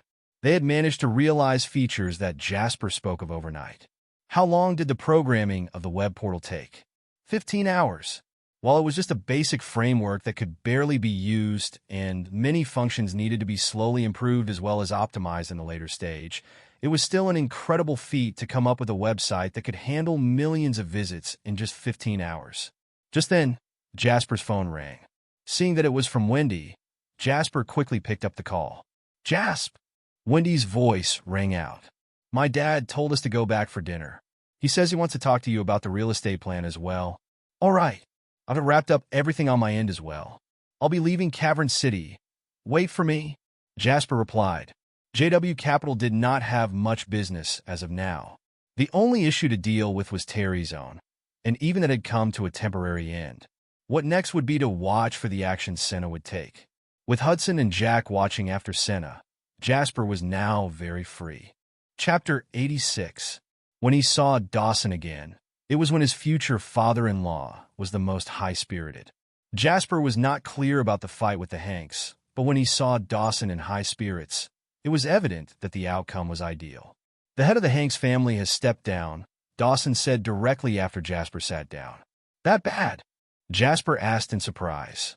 After all, the Hanks was one of the influential big families in the province. The failure of the scheme last time almost caused the head of the Hanks family to fall from his position of prestige. The most important thing is that Zayden is the son of the head of the family. The father and son were pushed out by the Hanks to ease my anger. Dawson's face was gloomy. Although another person is the head now, the Hanks will still be the Hanks. This time, they've lost billions in their reputation. They won't do anything for now, but they won't let this go after suffering a loss. Different situations call for different actions. Jasper was not bothered. His development was destined to be faster and fiercer than what people imagined. They were just a family from the province, so even if they flipped the sky upside down, Jasper would not be bothered. "Let's talk about the property you mentioned last time. After what you said, I've hired someone to survey the market, and I think there's hope," Dawson said excitedly. Jasper was not surprised at the conclusion Dawson had come up with. As one of the main ruling bodies of reform and opening to the outside world, real estate was a trillion-dollar market. As such, it was obvious that there was a lot of potential. Schuler Group can make the province as the core to build and stabilize its headquarters. After that, you can spread out to the surrounding cities, Jasper smiled and said. After nodding disapprovingly, Dawson said, however, this industry has a high requirement for capital and funding. I don't think Schuler Group is equipped to handle this. Uncle, you're so ambitious, Jasper smiled and said. According to Schuler Group's current numbers, it would not be a problem for them to get a few commercial properties to play around with. However, Dawson had already said that, so it meant he did not come to play. If he wanted to do this, he would just devour the entire real estate market in the province. There isn't any particularly large real estate market in the province. There are two, but they are state-owned. Because of the system, they will not be Schuler Group's rival in terms of market competition. Dawson's words were methodical and reasonable. It was obvious that he had thought this through. So, I don't want to give anyone time to react before I take down sections of land in every excellent area and spread out. I want to use the least amount of time to build my position in the real estate market in the province. After Jasper thought about it, he said, however, the capital for that is indeed the biggest problem. That's why I'm looking for you. Dawson looked at Jasper in admiration. He had heard about JW Capital during this period and knew how powerful Jasper was. If Jasper was willing to help him out with the capital, then there would be no problem. I'm planning to start a new real estate company. Schuler Group will be responsible for its daily operation and management. We'll invest $500 million. After hearing what Dawson said, Jasper said directly, then JW Capital will invest $800 million. The total capital will be $1.2 billion. There won't be much problem dominating the real estate market in the province now. Dawson guffawed and said, good. What are your requirements in terms of the ratio of the equity shares? The more the better, of course. The person who said this was Wendy, who had not been given a chance to join in the conversation for a very long time. Her adorable face turned red after she said that because the two men opposite her were looking at her at the same time. Dawson shook his head helplessly. No wonder they said married daughters were like water that had been splashed out. His precious daughter's heart was completely siding with Jasper now. Uncle Schuler, let me take an unfair advantage. I'll take 40% of the shares, Jasper said with a smile. In fact, according to the ratio of the capital, Jasper should be the one with the bigger portion. However, the real estate industry was not the same as other industries. Connections were very important, especially when they needed to get into contact with the local government and banks. Even though Jasper's JW Capital was famous now, it still could not compete with Schuler Group that had been established a long time ago in the province. Schuler Group's name would do better than JW Capital's when it came to getting into contact with the locals. As such, the ratio of the equity shares was pretty reasonable. However, Winnie did not care about this. Her beautiful eyes glared at her father, and it was obvious that she was not happy with the ratio Jasper proposed. She kept on hinting at Jasper to increase it. Dawson had no choice, so he said, let's do 50-50. My assets will belong to you two in the future anyway. After he said that, Jasper was delighted. Winnie was blushing while blaming Dawson for being so disrespectful even though he was the senior. After they finished talking about the serious matters, Dawson suddenly received a call while he was having tea with Jasper. After he placed his phone down, Dawson smiled and said to Jasper, Jasper, the city hall of the province is planning to auction off a piece of land. I think it's worth the investment. Chapter 87. How's the location of the land? Jasper asked with one raised eyebrow. Dawson quickly asked someone to fetch a map of the city of the province. After opening the map, Dawson pointed at a small area on the map and said, it's a total of 16 acres, so it's not small. The location belongs to the plot of the South Face River. However, the only problem is that it has slightly strayed from the intended line and is part of the surrounding of the city center now. The traffic and facilities might be a little worse. Jasper's eyes were glued on the map while listening to what Dawson said. Then, a glint flashed across his eyes. He was so familiar with this place. The most popular high-end residential area in the province would be built here 5 years later. The geographical location was not a problem at all because years later, the province would build the subway and enlarge the city center. In those two projects, this area would be included as the core area. The South Face River would be an important spot for tourism and be highly valued. Soon after, the biggest amusement park in the province would be built next to the area Dawson mentioned. This amusement park would be funded by investors from Harbor City, and it could be said that there was nothing like it. Jasper remembered how in his previous life, the opening price for this high-end residential area was $6,000 for every square meter. Back then, it was definitely an extremely high price in the province. However, this did not stop the passion of the house buyers. It was difficult to get a good house, so numerous house buyers lined up overnight and made every attempt just to get into the hot housing stock. What was even more extreme was that in the future, the only key university in the province would build their new campus here. Plus, with the development of an affiliated high school, the price of the houses would be pushed to a terrifying new height. How much was the price of a house in this residential area when Jasper was reborn? $80,000 per square meter. It was important to note that it was already 2020 back then, and it had been 15 years since this place was built. They could already be categorized as old houses. However, even the negotiated price of a second-hand house in the worst location would not be less than $77,000 per square meter. From the looks of it now, it's fine that the location is not so ideal. The construction of a building will take years at least.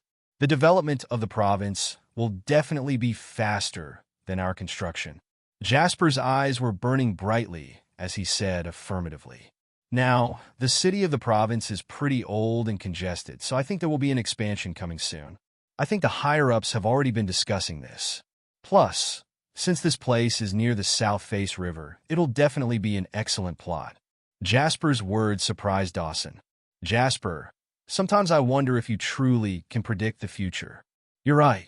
I've obtained some top-secret internal news.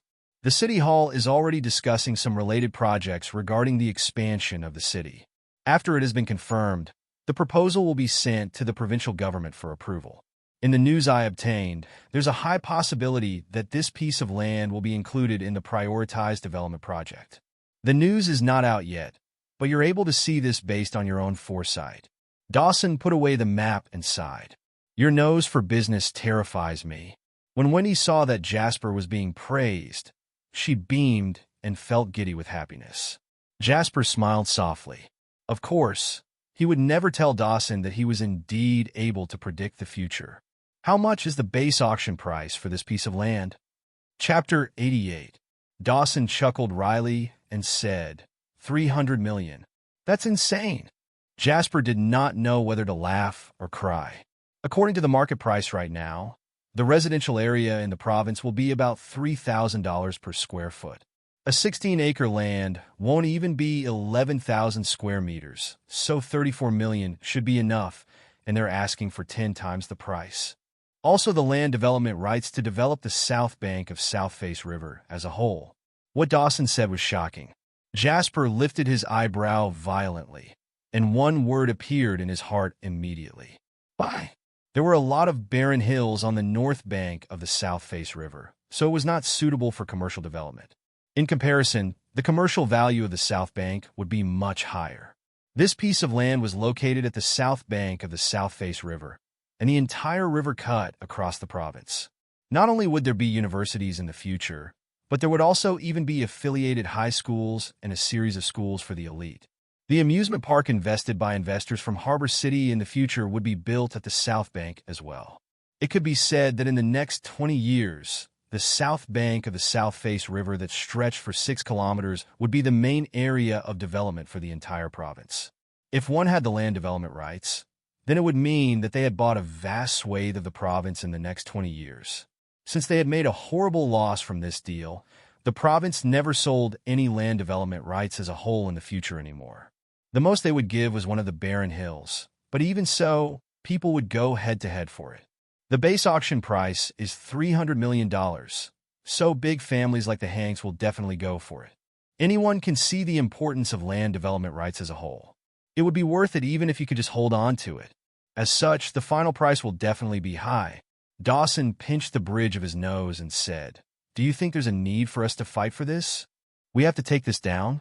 Jasper's extremely resolute voice made Dawson and Wendy looked over in surprise.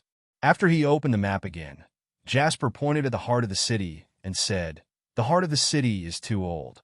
The city hall is contemplating the expansion of the city now, but according to my knowledge about the more urbanized cities, the transformed old city and the development of the new city will be mainstreamed. Look, is there another place more suitable than the south bank of the South Face River in the entire province?" Dawson and Wendy looked closely, and much to their surprise, they realized if they really were to build a new city, there would be no better place for it in the entire province than the south bank of the South Face River. Once we can get the land development rights to develop the south bank of the South Face River as a whole, then we will obtain the biggest power of speech in the core of the economic sector in the province in the next 20 years, Jasper said with utmost confidence and assurance. Then he opened his palm and made a grabbing motion with his hand on the map. This will be the trend in the future, and it's also the one thing that will help our real estate company flourish. Dawson stared straight at Jasper. He suppressed the emotions and excitement in his heart before saying, "Are you already planning for the trend in the next 20 years? Jasper said conceitedly, "Uncle Schuler, this is the age when only the strong survive, and we don't have much time. We can't move steadily and surely now. If we want to do this, we have to grab the chance to get instant success." "Okay, I trust you." If Dawson could start from nothing and build the family business to what he had now, it would mean that he was not an indecisive person. If the trend you mentioned were to come true, then it would be worth it even if I just hold the land in my hand for 10 years. Jasper thought silently in his heart. You don't need 10 years. If my memory is correct, the businessmen from Harbor City might now be in contact with the leaders in the Provincial Foreign Direct Investment Department. After confirming the amusement park project on the south bank of South Face River, according to his memory of his past life, the investment of $3 billion would become the biggest foreign direct investment in the province this year. If this project was implemented, then the capital for the land development rights would be back. Chapter 89. Jasper, you'll be responsible for the auction in the future. I'll get someone to register the real estate company. After they confirmed their plan, Dawson then sought advice from Jasper. Jasper nodded. It's better to do it now than later. Since we've decided this, then it's only natural to start immediately. Jasper and Dawson were people who were swift and decisive. They did not like to dilly-dally. The process of registering the company started immediately. On the other hand, Jasper also transferred the $800 million he had promised to the capital account of the Bureau of Industry and Commerce. Initially, he had a little more than $4.5 billion in his account. He had used $1 billion to register JW Capital. Then, Jasper used some of the money for investment, and he did not plan to take it out for the time being. After deducting the $800 million for the real estate company, Jasper still had $2.7 billion in his account. The money went out so fast. Wendy felt a little pitiful when she looked at the remaining balance in Jasper's account. The money that is spent never really left. They're just accompanying us in another way, Jasper said with a chuckle after recalling the sketch that went viral on the internet in the later generation. However, I don't feel secure seeing the number go down, Wendy said. It'll come back in twofold soon. Jasper was confident. As long as he wanted to, earning $100 million to $1 billion would be no problem to him. He had spent $1 billion as the capital for JW Capital and $800 million for the real estate company. In the future, they would all come back 1,000 or even 10,000 times more. Was there anything more effortless than this in the world? Province. Hank's residence. After Silva stepped down as the head of the family, he wore a casual tracksuit as he bent down to water the plants in the parterre.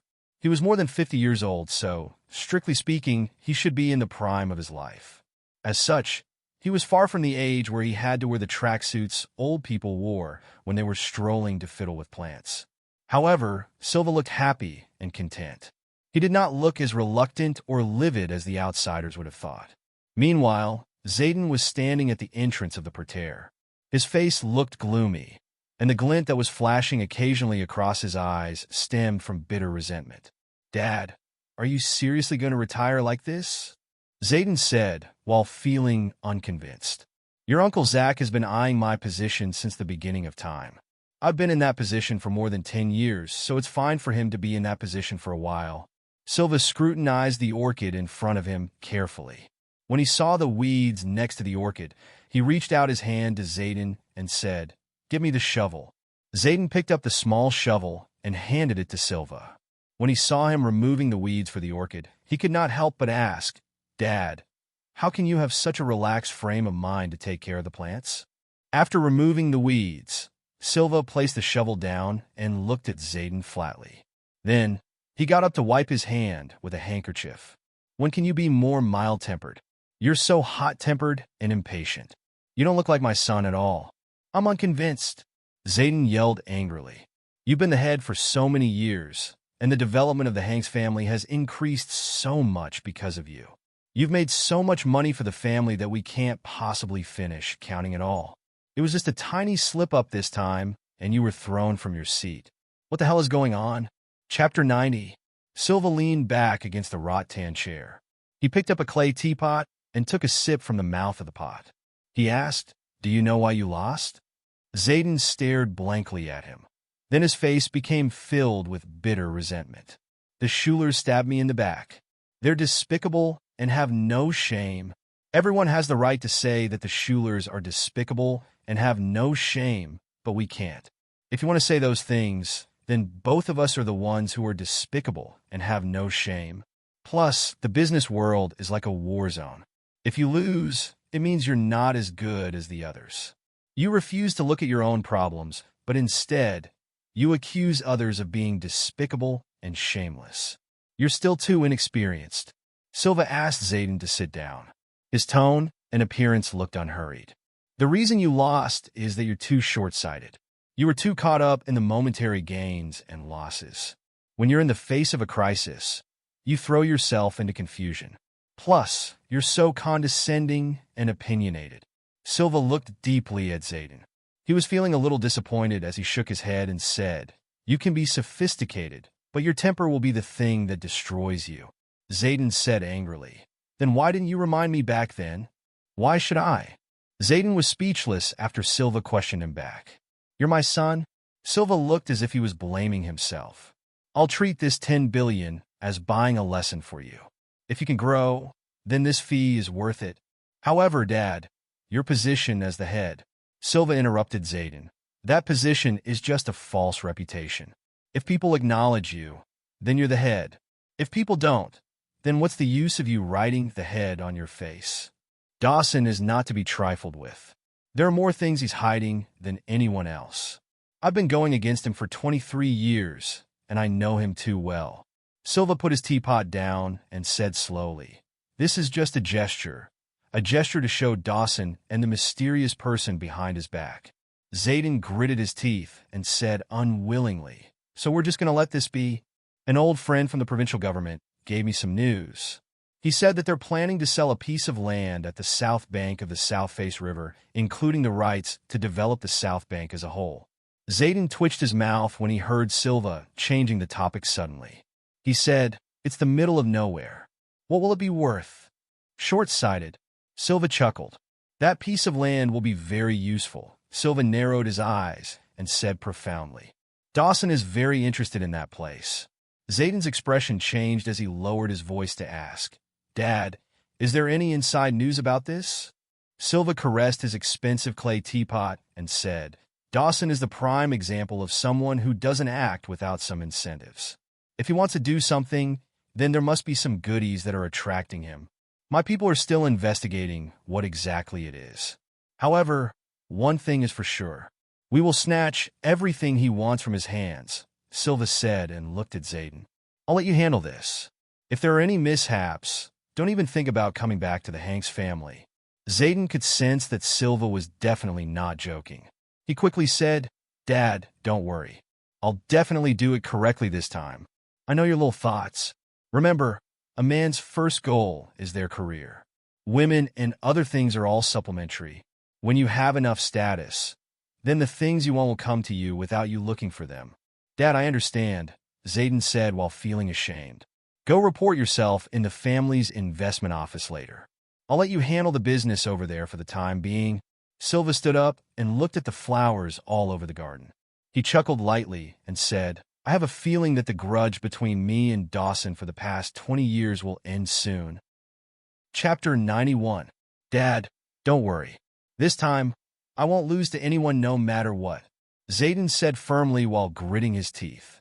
Silva turned back and looked at him. Then he patted his shoulder and said, if that's the case, then the $10 billion fee is not much of a deficit. Zayden lowered his voice and said, I'll take back this debt from the Schulers and that person behind them. Jasper had been staying in Schuler Manor in the province. Firstly, the registration of the real estate company and the series of paperwork regarding this process would need his signature since he was the shareholder.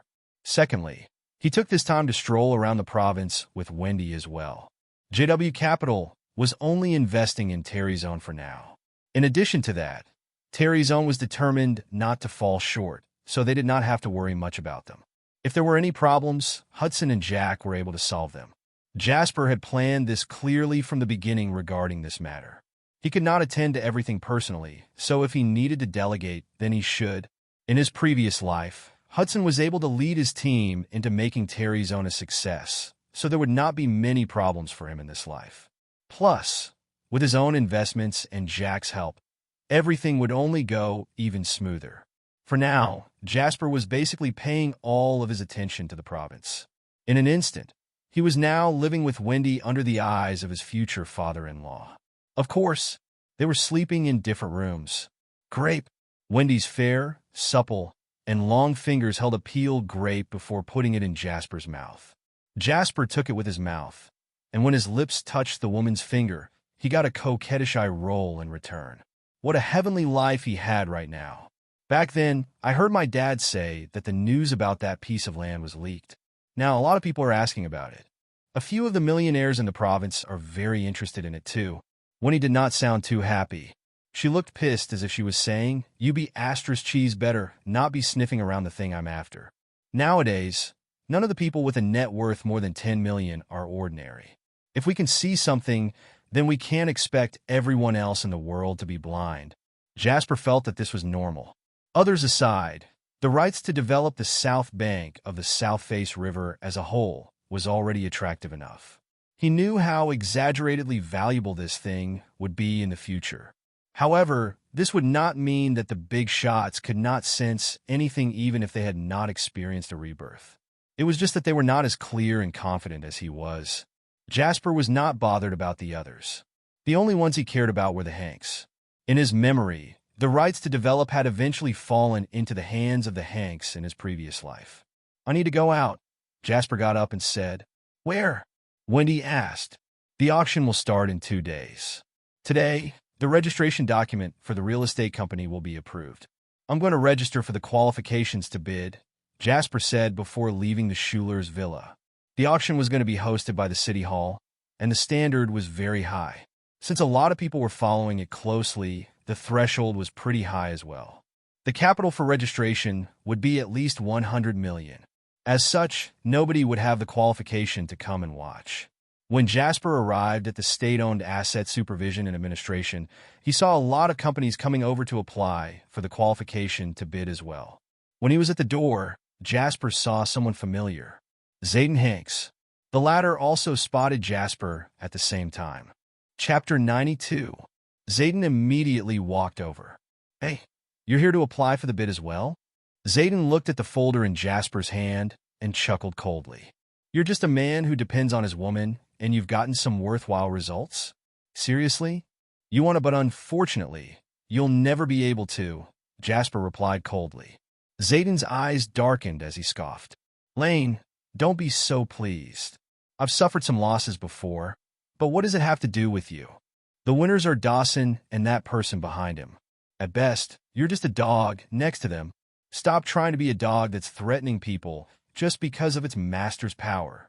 If that's the case, why don't we see who'll get the last laugh? Jasper shook the folder in his hand and said unhurriedly. Zayden said disdainfully with a scoff, You don't have the right to talk to me like that. Don't forget you're just someone who depends on his woman. The Schulers can kick you away anytime they want.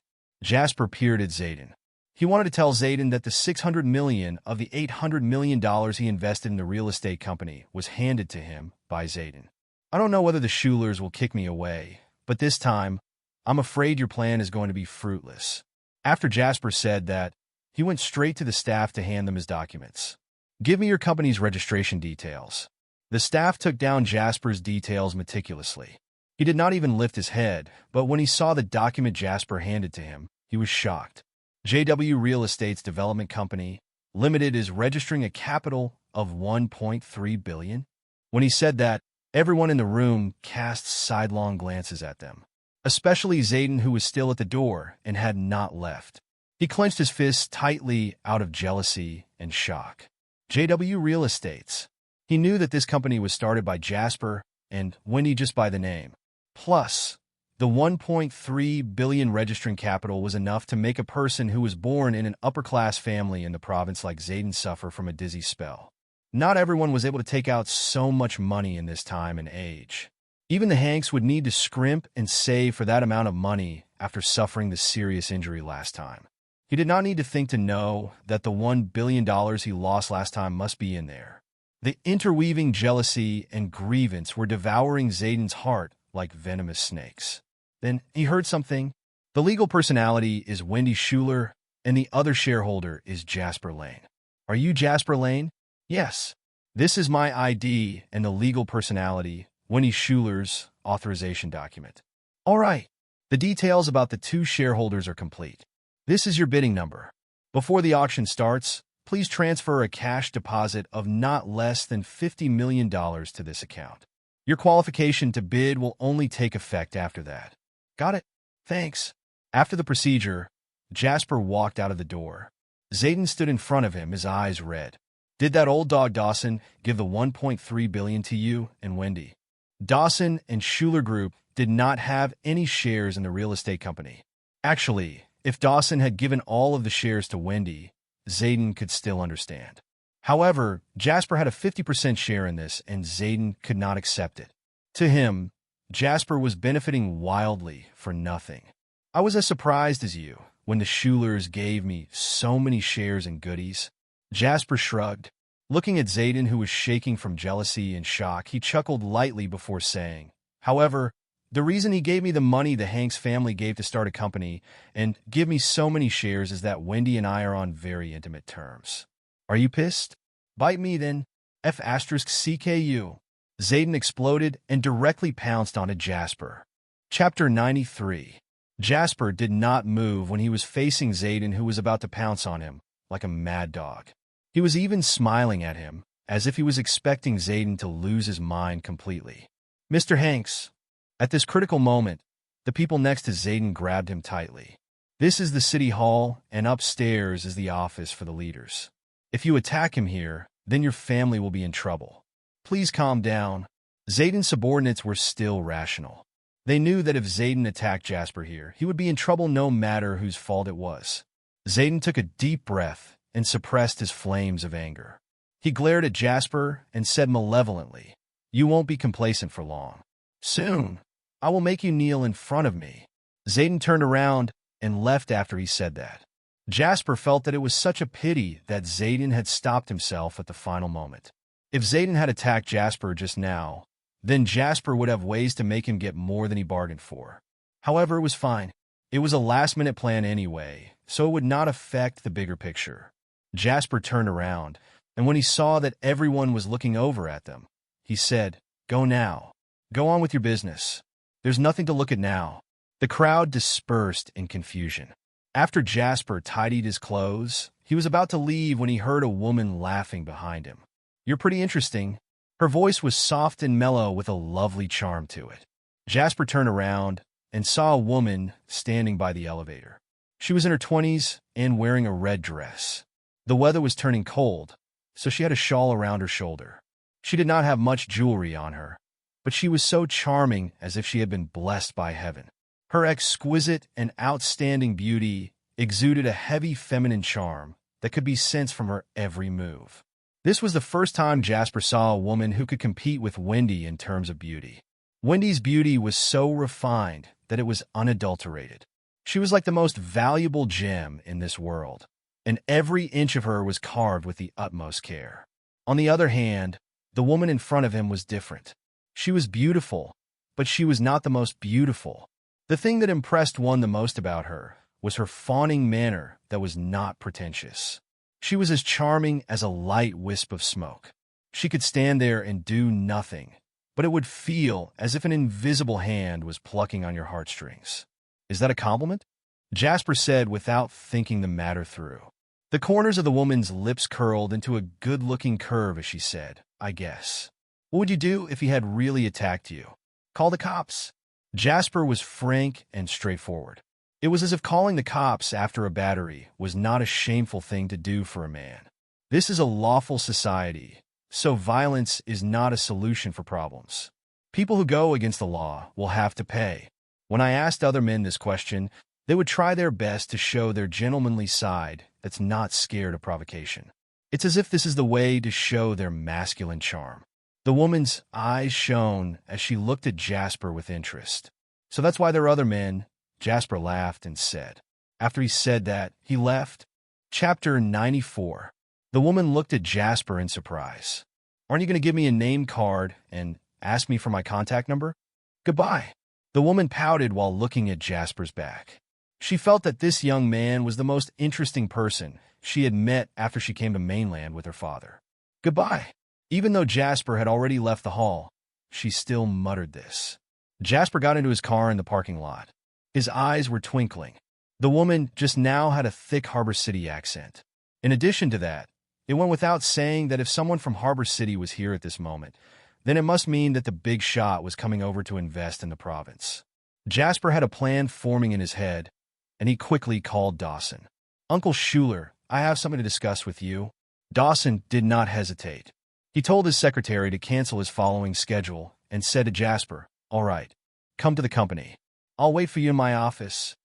F***CK. F***CK. Damn that son of a B****. Zayden smashed the teacup in his hand furiously and was stomping his feet while yelling like a lunatic. The subordinates in the room did not dare to make a sound. They did not dare to provoke Zayden, who was in a violent rage. Who the F***CK does Jasper think he is? How dare he step on my head and tyrannically abuse me? When he recalled what had happened just now, Zayden felt as if jealousy and anger were gnawing continuously on his heart. He was on the brink of insanity. Mr. Hanks, one of his subordinates, said cautiously, Master told us that we have to prioritize the proper business first. After we achieve our goal, that Jasper person will still be a dog in front of you. When the time comes, you can do whatever you want to him. Zayden pulled the collar of his shirt and laughed malevolently before saying, You're right. Those dogs will never even dream that I've already contacted the businessman from Harbor City. With his support, I'll surely have the last laugh for this auction. While he said that, Zayden narrowed his eyes to hide the shock and greed in his eyes. It's a $3 billion investment. This Harbor City businessman is so rich. No wonder the leaders from the provincial government attach so much value to him. If an amusement park gets a $3 billion investment, then how much will the value of the entire south bank of the South Face River be in the future? At this moment, there was a knock on the door. Zayden quickly ran over to open the door. The person who came in was a sloppy-looking young man with an arrogant look on his face. Mr. Law, you're here. Zayden did not put on any airs in front of Mr. Law. He smiled and bent over for him like a slave. Mr. Law grunted and looked at the room that was in a mess. Then he grinned and said in English that was dripping with a heavy Harbor City accent, Didn't you say you're going to take me to have some fun in the province? I don't think you're in a good mood now. Not at all. Zayden was smiling so widely it was as if flowers were going to blossom on his face. He said, It's just a minor accident. My family wants to bid on that piece of land as well, so because of this, my father scolded me and criticized me for my slow progress. Mr. Law smiled and patted Zayden's face. He said, Mainlander, don't play this with me. Don't worry, I've already told my old man about your situation. It's not that we can't work with you, because we're looking for a local company with strength anyway. You guys fit the bill, but if I'm not happy, my old man will not be happy. If we're not happy, then there won't be any hope for us working together. When Zayden felt Mr. Law's hand on his face, his smile became even more radiant and humble. Mr. Law, don't worry. I'll definitely serve you well. The activities have already been arranged, So please come with me, Mr. Law. Mr. Law guffawed and said, I love attentive mainlanders like you. Chapter 95. You're too courteous, Mr. Law. It's my pleasure to entertain you, Zayden said in an extremely humbling manner. His heart was about to crack from anger and humiliation. However, he did not have a choice. He could only endure this because, at this stage, he could not offend Mr. Law.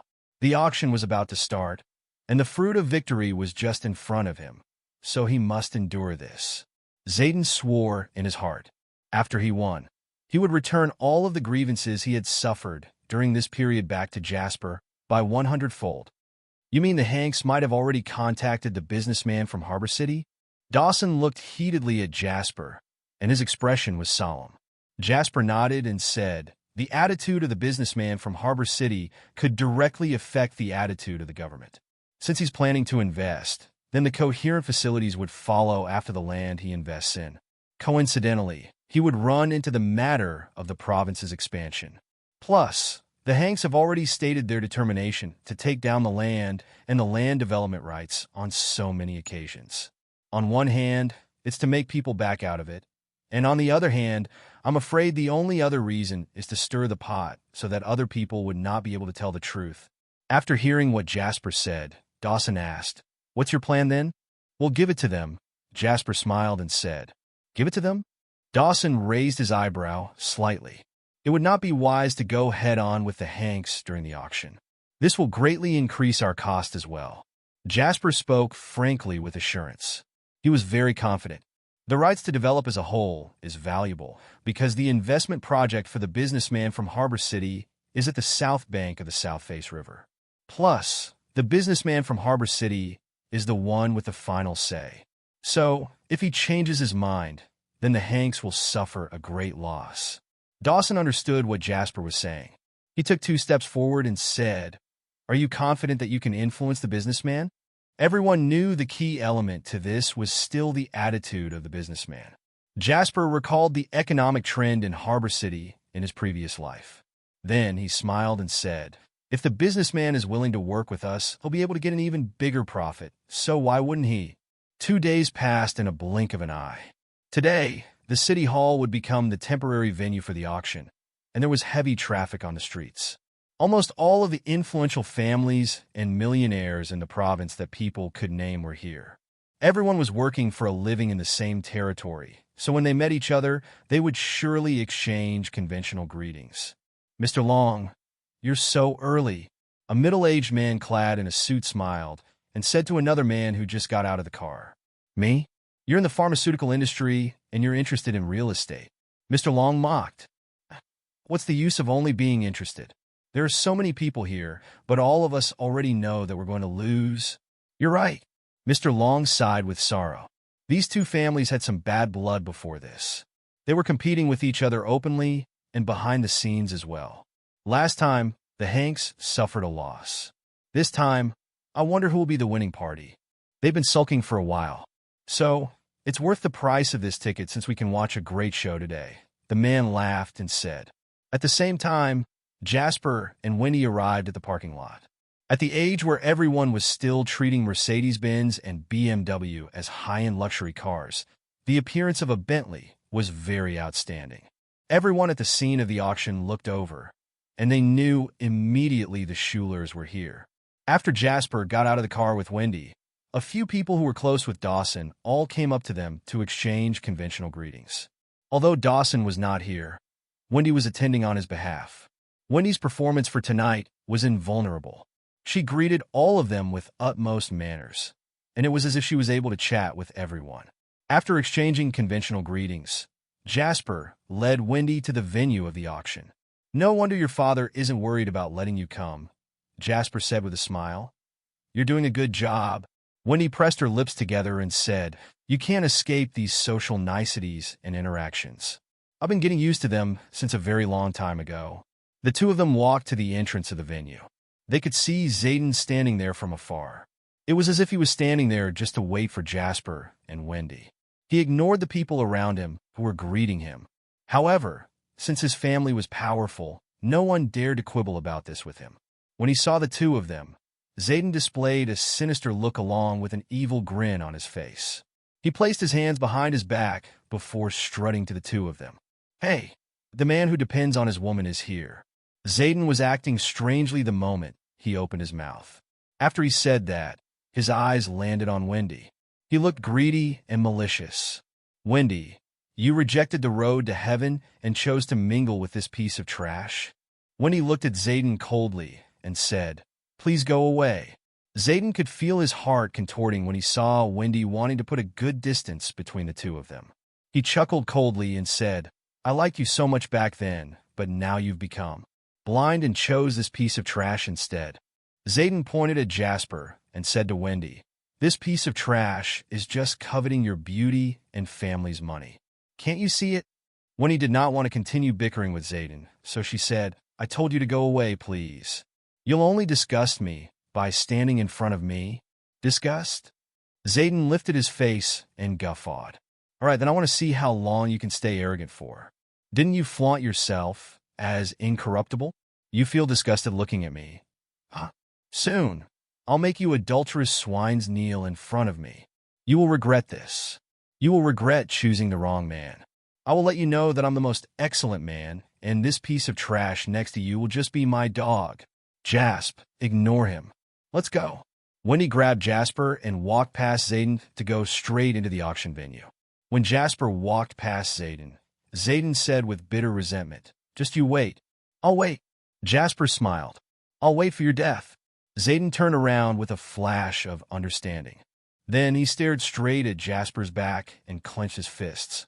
His nails were sinking into his flesh. Suddenly, Zayden cackled morbidly.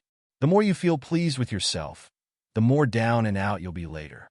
Come, let's see who gets the last laugh.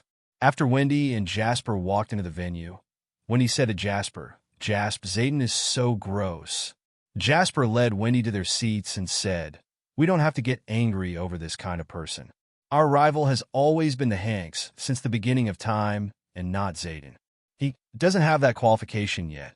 Chapter 96. After everyone from different industries arrived, the auction officially started. A group of people walked in from the side door, with the leader of the city hall leading them. Then, they sat in the seats that were intentionally separated from the rest. The leaders from different industries who came to the auction started interacting with each other. They understood that those people who had just walked in were the influential business people from Harbor City. The leader of the group was a man who looked like he was in his 60s. He was wearing a suit and looked lean. However, when he talked, he was oozing with the air of a successful man and looked like he was full of charisma. Next to him were a young man and a young woman. The man was chewing gum while looking slovenly. The woman was very beautiful and looked so charming it was as if she had been blessed by heaven. The moment she appeared, she attracted the attention of a lot of people.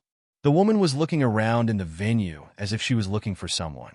Immediately, her eyes landed on Jasper. She smiled softly, greeting him from afar. Jasper smiled back at her as a response. Do you know each other? Wendy was particularly sensitive about this. Not really. I only met her once, Jasper replied honestly. She's pretty, right? Wendy asked with a grin. SOSO. I don't feel anything looking at her. Anyone would just be a pretty shell compared to you. When Wendy got this answer that filled her with a will to live, she finally displayed a genuine smile. She was pleased with Jasper's tactfulness. Zayden looked into the eyes of the slovenly man from a distance.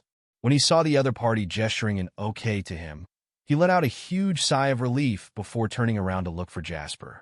When he saw Jasper and Wendy bantering flirtatiously with each other, his eyes darkened and he turned his head around with a scoff. The MC got on stage during the commotion and patted the microphone. After everyone was silent, he said, Welcome everyone. I will be hosting the auction today. Plus, the returning millionaire investor from Harbor City, Mr. Zachary Law, his eldest son, Henry Law, and daughter, Anna Law, will be watching from one side.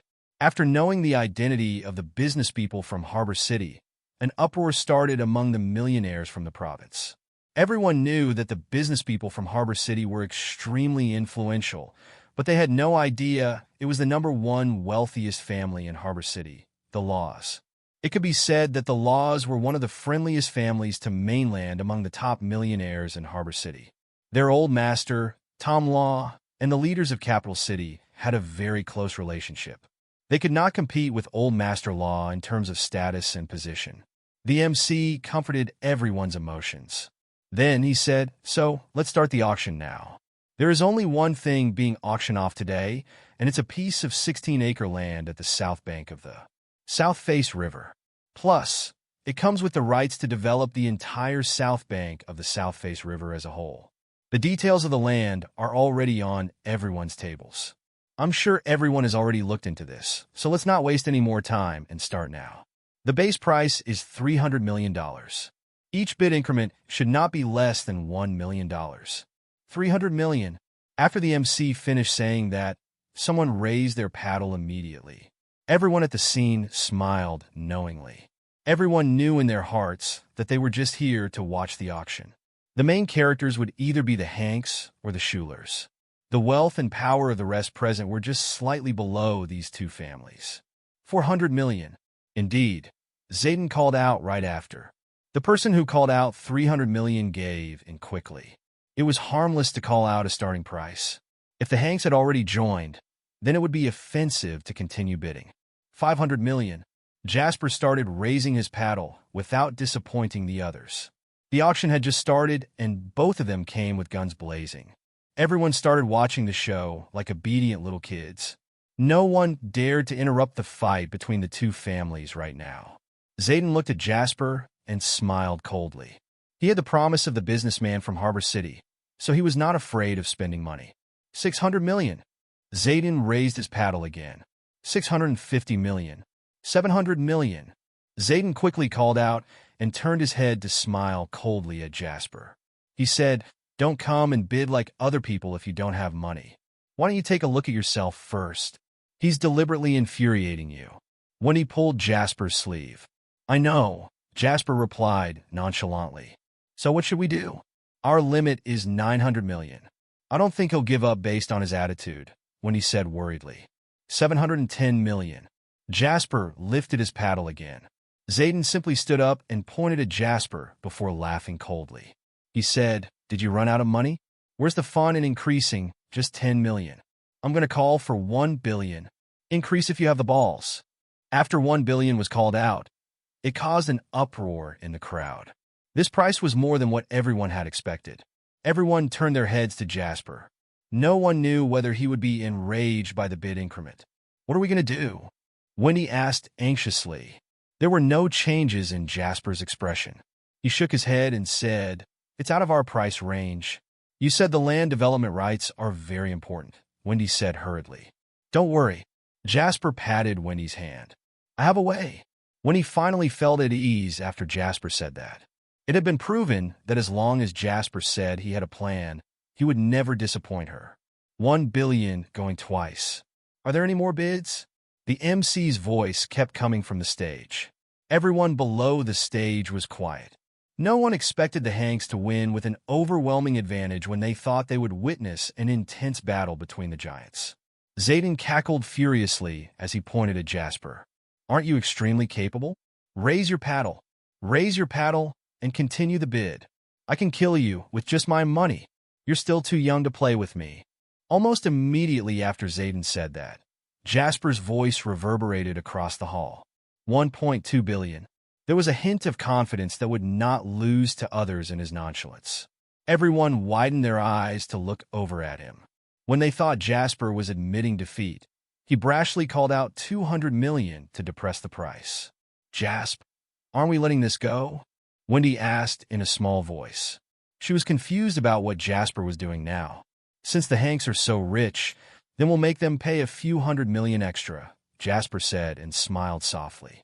Wendy's gaze looked dazed. She looked at him as if to tell him, "You're so mean." She could not control the smile forming on her lips, and it was saying, "I love this." Jasper looked at Zayden, who had abruptly stopped cackling and was now looking like a duck that had been grabbed by the throat. A cold and calm smile then appeared on his lips. The smile on Jasper's lips looked like a blatant provocation to Zayden, and it was stomping completely on his dignity. It was as if what he did just now was just clownery. 1.2 billion. Going once? The MC's voice sounded. The corners of Zayden's lips twitched. He smirked malevolently and said, "Don't be so pleased with yourself. Do you think you can win with just 1.2 billion? Are you even qualified to compare wealth with the Hanks?" Chapter 97. We can't allow any mishaps for this auction. Zayden remembered the call he received from Silva before he left the house. The businessman from Harbor City had high hopes in them, and since they already had his support, the Hanks family had gathered most of their liquid funds for this. Zayden had a huge volume of bargaining chips in his hand. His dignity did not allow him to lose. Even though 1.5 billion was out of his budget, he was enraged as he gritted his teeth and called out, 1.5 billion. Zayden's expression was near malevolent. Everyone's jaws dropped when they heard this price. He also heard people sucking in their breaths. At this moment, everyone had the same thought in their heads. The Hanks were not treating money like money. 1.5 billion. Is there more? 1.5 billion going once? The MC's voice started to sound excited. 1.5 billion going twice. Zayden chuckled and said to Jasper almost morbidly, "Go on. Why are you not increasing the price?" "Huh? Go on if you have the balls. I don't King believe that you have the money to bid until 2 billion. On the stage, Zachary turned his head and asked the person next to him, "Who's that person who called out 1.2 billion? Immediately, someone leaned down next to his ear and said respectfully, "Mr. Law, he's from JW Real Estates and belongs to the Schulers." Zachary nodded and looked at Jasper profoundly. Then he said meaningfully, "This young man is pretty interesting." Henry got closer to him and said to Zachary, "Dad, the other man is called Zayden Hanks. I told you about him before. The young man you mentioned just now is obviously scared of Zayden's bid increment. How unpromising. He's terrified by just this." Zachary said in a mocking voice, "He's walking the dog. Can't you see that?" Henry's expression froze. With just one sentence, he made the person you recommended pay 500 million extra. "If you had half of his skill, then I wouldn't have to come here myself," Zachary lectured. "I'm sorry, Dad," Henry said, his face turning dark. 1.5 billion. Sold. We have reached a deal. Congratulations to Hanks Investments Company, Limited for the winning bid. The MC slammed the gavel down. Once the gavel sounded, it signified there would be no amendments. Everyone sighed, and some were sighing ruefully. The Hanks were indeed powerful. Zayden was cackling maniacally, and Jasper was silent. "You useless piece of trash. Why didn't you increase the price? I told you that you're useless. Did Dawson not give you enough money?" Zayden cackled and said, "Right, it's not like Dawson can take out so much money either. Do you think you can rest easy and live your life with no worries after finding a rich wife? Let me tell you today that you're nothing compared to me. You piece of trash." Zayden chortled maniacally and said. Jasper was still staying silent. His interest in fooling around with Zayden was long gone. To him, Zayden was no different than a barking dog right now. At this moment, Zachary and his group got up to leave now that the auction was over. When everyone at the auction was about to leave, Jasper got up suddenly and walked toward Zachary and his group. "Stop!" The law's bodyguards quickly jumped to stop Jasper. They were looking at him cautiously. "Mr. Law, I wish to talk to you." Chapter 98. Jasper said directly. However, it was as if Zachary did not hear him and was already getting up to leave. "Jasper, are you insane? Who do you think you are? You even want to talk to Mr. Law? F***CK off if you don't have the money. Who the hell wants to talk to you?" Zayden cackled maniacally and said. Jasper did not pay attention to Zayden, who was acting like a mad dog right now. At this critical moment, Jasper looked at Anna and said, "Miss Law, just think of this as me owing you a favor." Anna frowned. She did not understand what Jasper was trying to do, but for some reason, she grabbed her father. "Dad, let's hear what he has to say." Zachary looked at his daughter in surprise. Then he shifted his gaze to Jasper and said, "Young man, I'm just a spectator for this auction. It's useless to talk to me. It's a fact that the gavel has already fallen for this auction, but I want to talk to you about another major business," Jasper said confidently. On one side, Henry was feeling pissed because he was lectured earlier by his father due to Jasper. As such, he said immediately, "What major business can there be? Stop wasting our time. Go away." "Henry, Dad has not spoken yet. So why are you interrupting?" Anna said bluntly. Henry was fuming. He did not expect an outside like Jasper to cause him to be lectured by his father and his little sister to roll her eyes at him. However, even if he was the big brother, he was genuinely scared of his sister, who was extremely tough ever since she was younger. He also knew that his position in his father's heart could not compare to his sister's, so he shut his mouth quickly. "Young man, you have good skills. Why don't we do this? I'm going to get into the car and go back to the hotel. You can talk to me during the journey." After Zachary said that, he walked forward. Jasper followed after him, and this time, the bodyguards did not stop him. Anna gave Jasper her seat, so he could sit with her father. Jasper looked at her appreciatively and said, "Mr. Law, the rich and powerful in Harbor City stand in great numbers, but to me, the Laws are the only big shots." Jasper was not buttering Zachary up at all when he said that. Old Master Law was an upright person.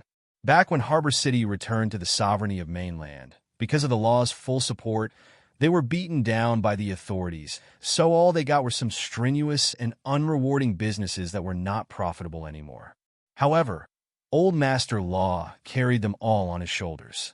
After the handover, Old Master Law was the first one to go back to mainland for investment.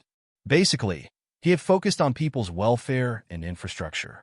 His first consideration was not profits, but the improvement of everyone's living conditions.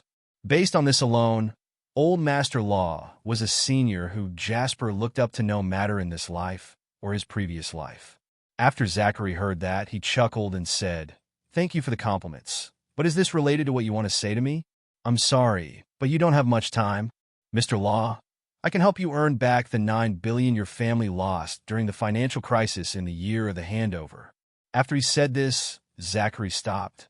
The three family members shifted their gazes to Jasper. Even the expression of the leader of the city hall standing next to them changed. "Jasper Lane, what nonsense are you spewing?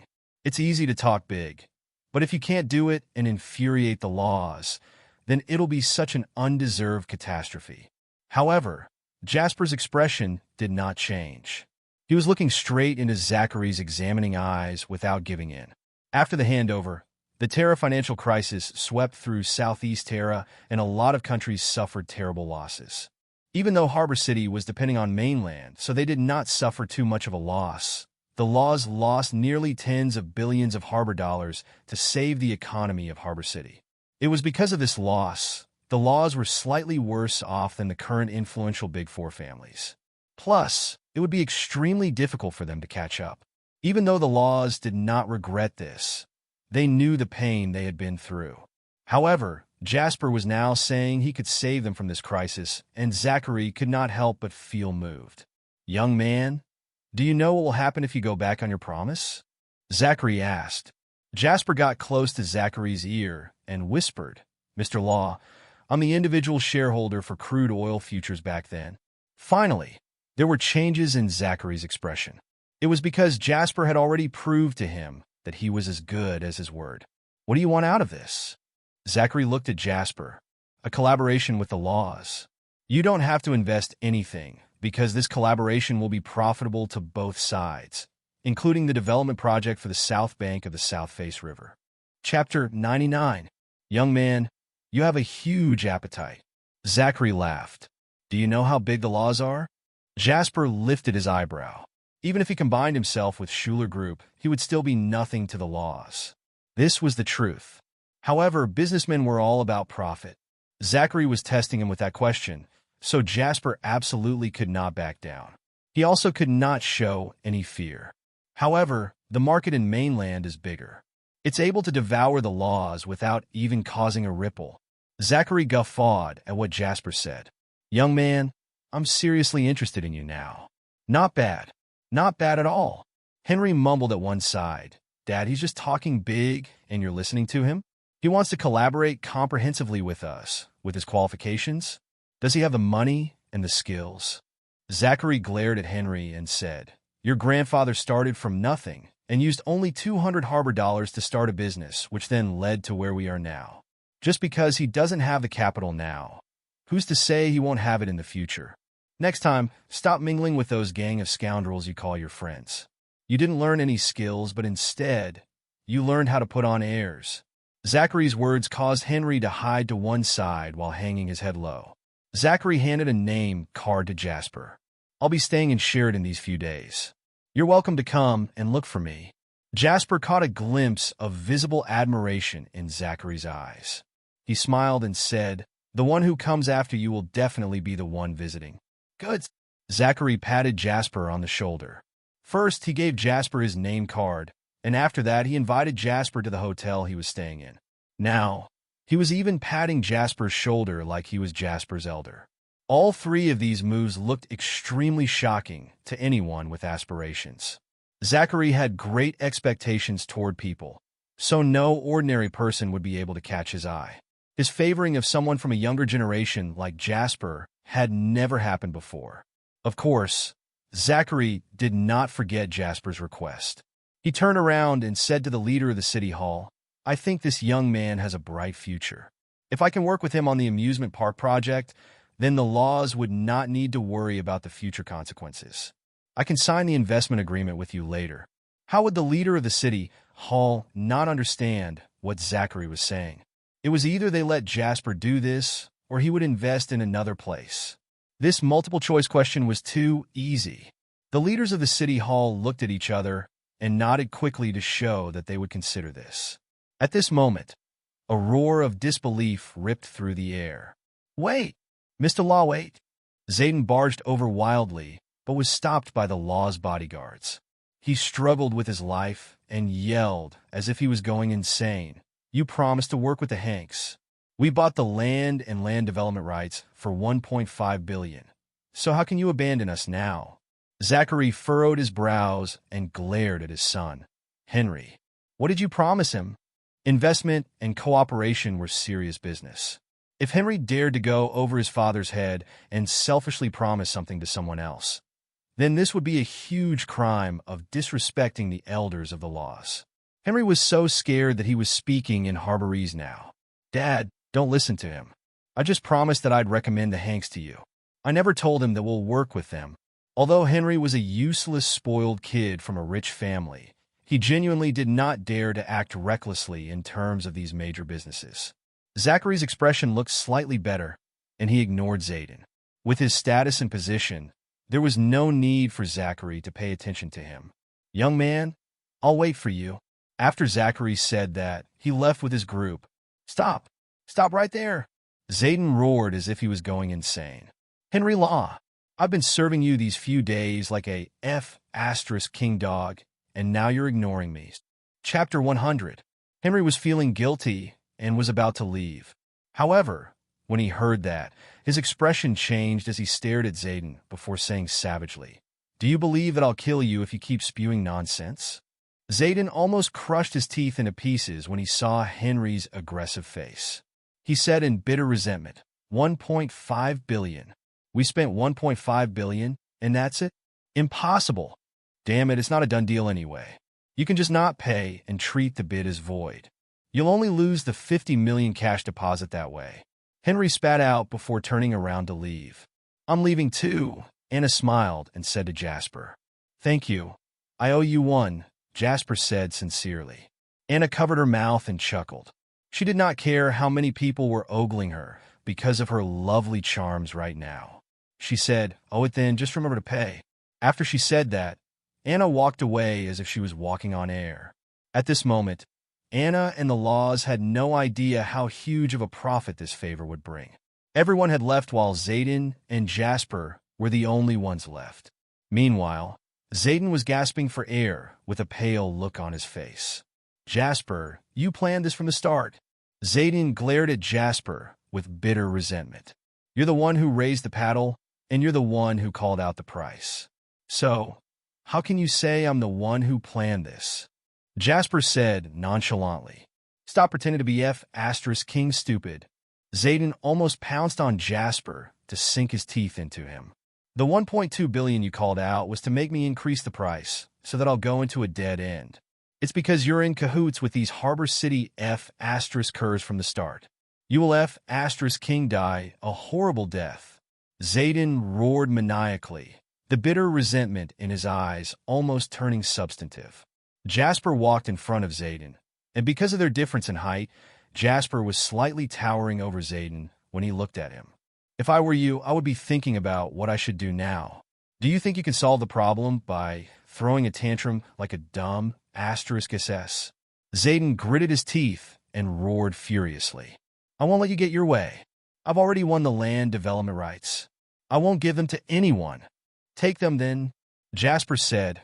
How difficult do you think it is to develop the North Bank if JW Real Estates work with the laws? Zayden felt as if he had been struck by lightning after Jasper said this. His entire body shook, and he almost collapsed to the floor. Plus, the Hanks had lost $1 billion before, and now they're losing $1.5 billion again. I want to know how much money the Hanks have for a prodigal like you to waste. Jasper got slightly closer to Zayden's ear and chuckled lightly. Then he continued, You're such an enlightened prodigal. Zayden could not hold it in anymore after he heard this. He yelled shrilly and felt a heavy weight on his chest. Then he opened his mouth and vomited blood. After that, his eyes rolled back and he passed out on the floor. Jasper did not think that his words had so much power. He quickly asked someone to call 911 to carry Zayden away. After he did that, Jasper walked out of the venue. Wendy was gently pushing back her hair that had been messed up by the wind outside. It's done. Jasper placed his hands behind his back and walked to Wendy as he said with a smile, How should I reward you? Wendy's eyes were shining with admiration and surprise while she asked, You, of course. Wendy was shocked and bashful. Before she could say anything, Jasper said, Your smile is the best reward for me. At this moment, Wendy's smile was like a blossoming flower. She felt as if she was the luckiest woman in the world. Chapter 101. Let's go home. Jasper smiled and reached out his hand. Wendy nodded and placed her small hand into Jasper's large hand naturally. The two of them walked shoulder to shoulder back to the parking lot. On the way, Wendy saw an ambulance driving into the courtyard hurriedly and asked curiously, Why is the ambulance here? Zayden's psychological state isn't doing too well. He got so angry with me that he needs to go to the hospital.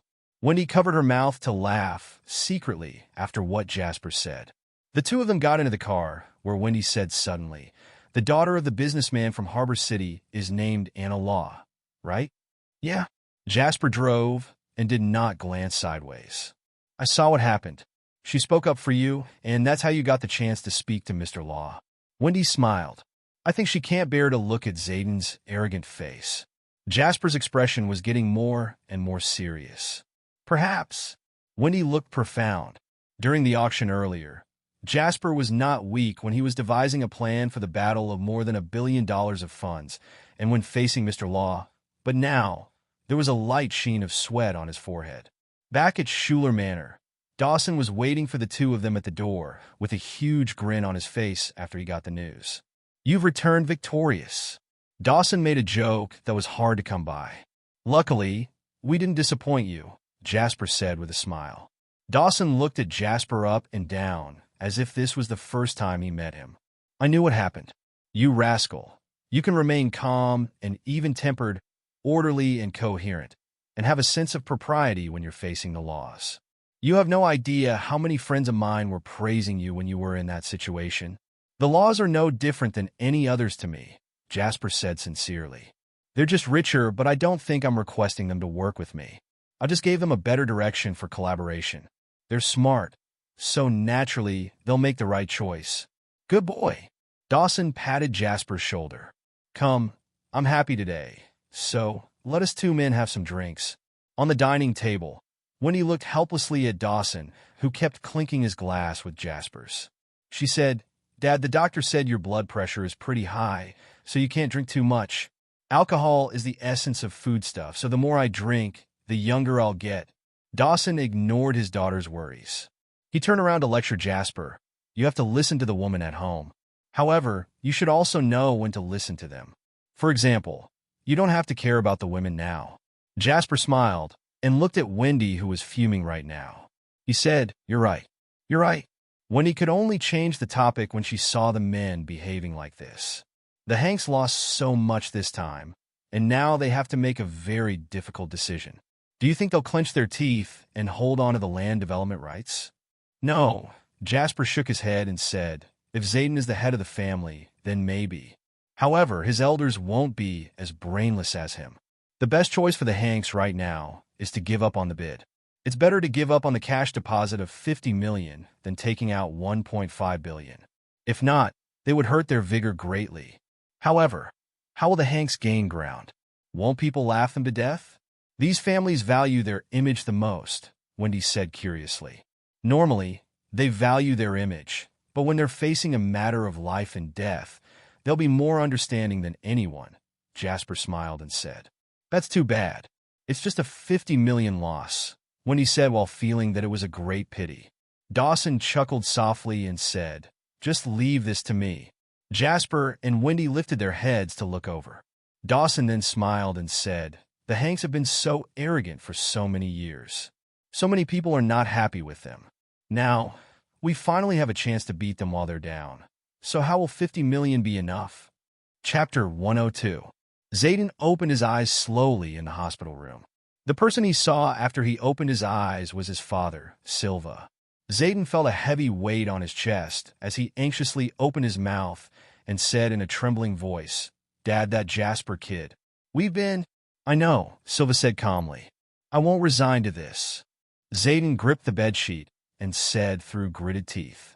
You've lost everything, Silva said in an extremely disappointed voice. The family has decided to give up on this auction. We will surely lose the cash deposit. The city hall is furious because the auction was such a huge event and everybody's attention had been on it. However, in the end, we decided to void our bid. The city hall is giving us a penalty of $200 million. The family will never forgive me for this $200 million and the $50 million combined, Zayden said in a trembling voice. You had walked into his trap since the beginning. Silva sighed ruefully. I didn't think that young man named Jasper would be able to move Zachary Law. This is a huge variable and is the key for the Schulers to turn the tide. I want to kill him. Zayden gritted his teeth. He was so mad that his voice started to change. You should leave the province for now, Silva said flatly. Dad, you're giving up on me too? Where can I go if I leave the province? Zayden said hurriedly. Silva sighed and looked as if he had aged a few years. He said, from the looks of it now, the Hanks have completely fallen into a disadvantageous position. The continuous loss has struck down hard on my prestige. When one is rising, the other is falling. Your Uncle Zach's right of speech is growing now. You'll go to Harbor City. I still have some resources, and I'll plan for your future. The laws have hoodwinked the public, and they have a lot of rivals in Harbor City. Silva looked deeply at Zayden and said, You've had lessons coming at you one after another, so I hope you can grow from them. If not, there's nothing else I can do anymore. After he said that, Silva left the room. Zayden widened his eyes to stare at the white ceiling and growled in a voice that was laced with extreme rancor. Jasper Lane, just wait, just you wait. The Hanks tossed out a grand total of $1.5 billion in the auction to obtain the 16-acre land in the South Face River and the rights to develop the South Bank as a whole. A change of attitude from the businessman from Harbor City, leaning toward working with JW Real Estates. The Hanks voided their bid, angering the City Hall and causing a $50 million cash deposit deduction and a penalty of $200 million. The upper class were all watching the drama as a series of huge news shocked the province. There was so much news in one day, and it was such a rare sight. The twist and excitement of the story were not inferior to that of a blockbuster. No one could expect that the initial winner would suddenly fall at the last hurdle. On the contrary, this meant JW Real Estates of the Schulers had become the key to turn the situation around. At the same time, Jasper was sitting in Dawson's office. He was on a call with the person in charge of the auction on his future father-in-law's phone. Oh, Uncle Jasper, you're hilarious. It's an honor that you're willing to transfer the land development rights and land to JW Real Estates. The name of the person in charge was also Jasper. He had the same name as Jasper and was also older than him. So in order to become closer to him, Jasper naturally addressed him as Uncle Jasper. Price? Oh, Uncle Jasper, you should know that I was so furious I got confused during the auction, so that's why I called out 1.2 billion. Actually, we're just a small real estate company that just started. Where will we get that money? I genuinely don't dare to play any tricks on you. I'm not pretending to be poor, but I really am poor. All right, Uncle Jasper, we'll just do whatever you say. You're occupied with important matters every day, so you must be so exhausted. We can't provide any help to you. So why would we cause more trouble for you regarding these minor matters?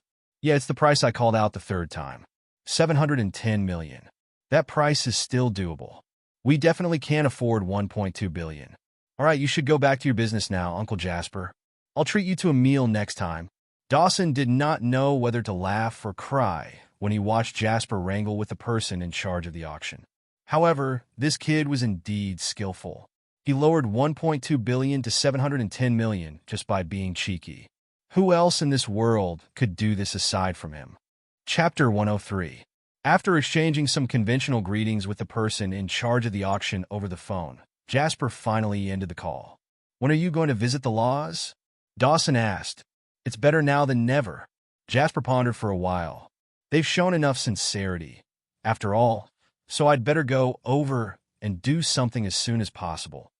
In the presidential suite of Sheridan, Jasper met Zachary once again. Mr. Law. When Jasper saw Zachary walking out of the room, he got up and greeted him. Zachary smiled and gestured to Jasper to sit. Then he said, Young man, we're going back to Harbor City tomorrow. Jasper asked, Has the investment agreement been confirmed?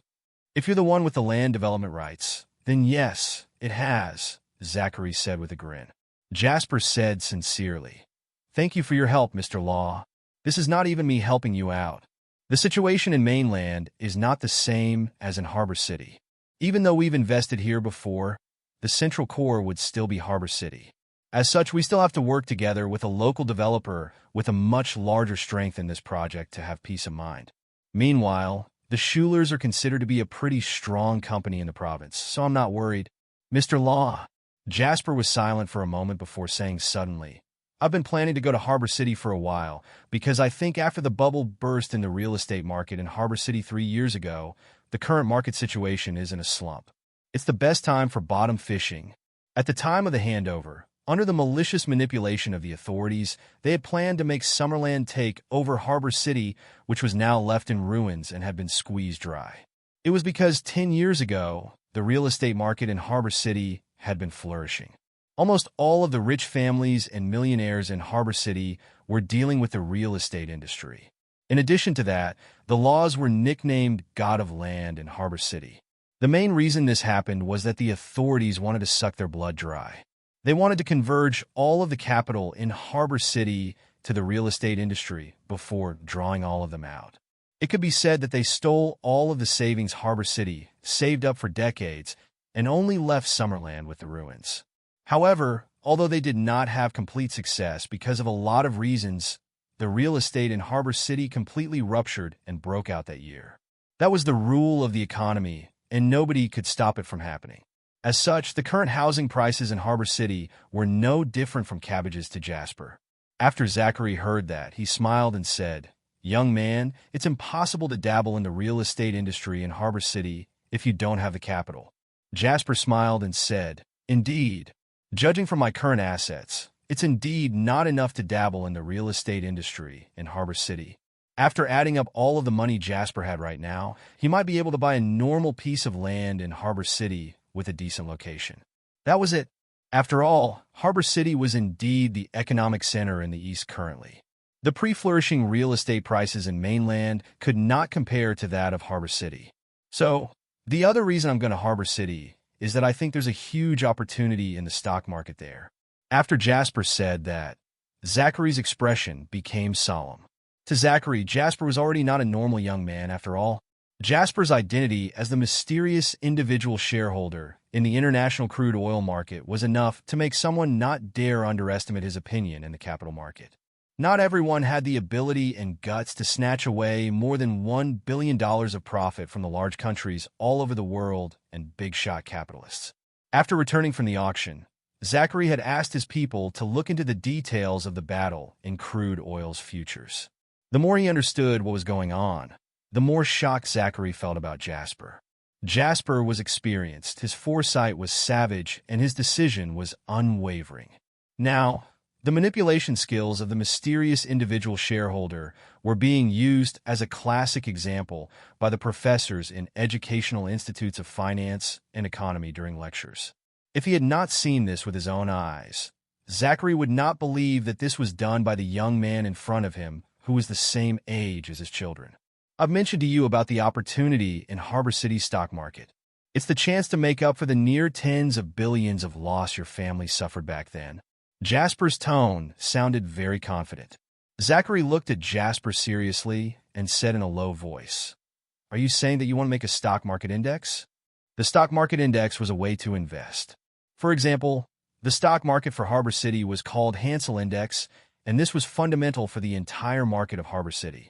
If the market rose, then the Hansel Index would rise as well. If the market dropped, then the Hansel Index would drop. Since the finance environment of Harbor City completely replicated that of the West, they could use the rise and fall of the Hansel Index to trade the futures of the market as a whole. Basically, they would be treating the Hansel Index as one of the products of the futures. They could leave it empty, or they could make more of it. Jasper nodded and said, "There will surely be a huge quotation of market price in a short time." The reason Jasper was so sure was that the dot-com bubble was about to burst. The stock exchanges of the world would rise because of the internet economy. At the same time, internet corporate would be in high demand for stock investors. However, after the bubble burst, a financial crisis that swept across the world would arrive. Jasper could not tell the laws everything because of a multitude of reasons. Zachary lowered his voice and asked, "How sure are you?" Jasper smiled and said, "Mr. Law, you should know that there isn't a 100% certainty on the capitalist market."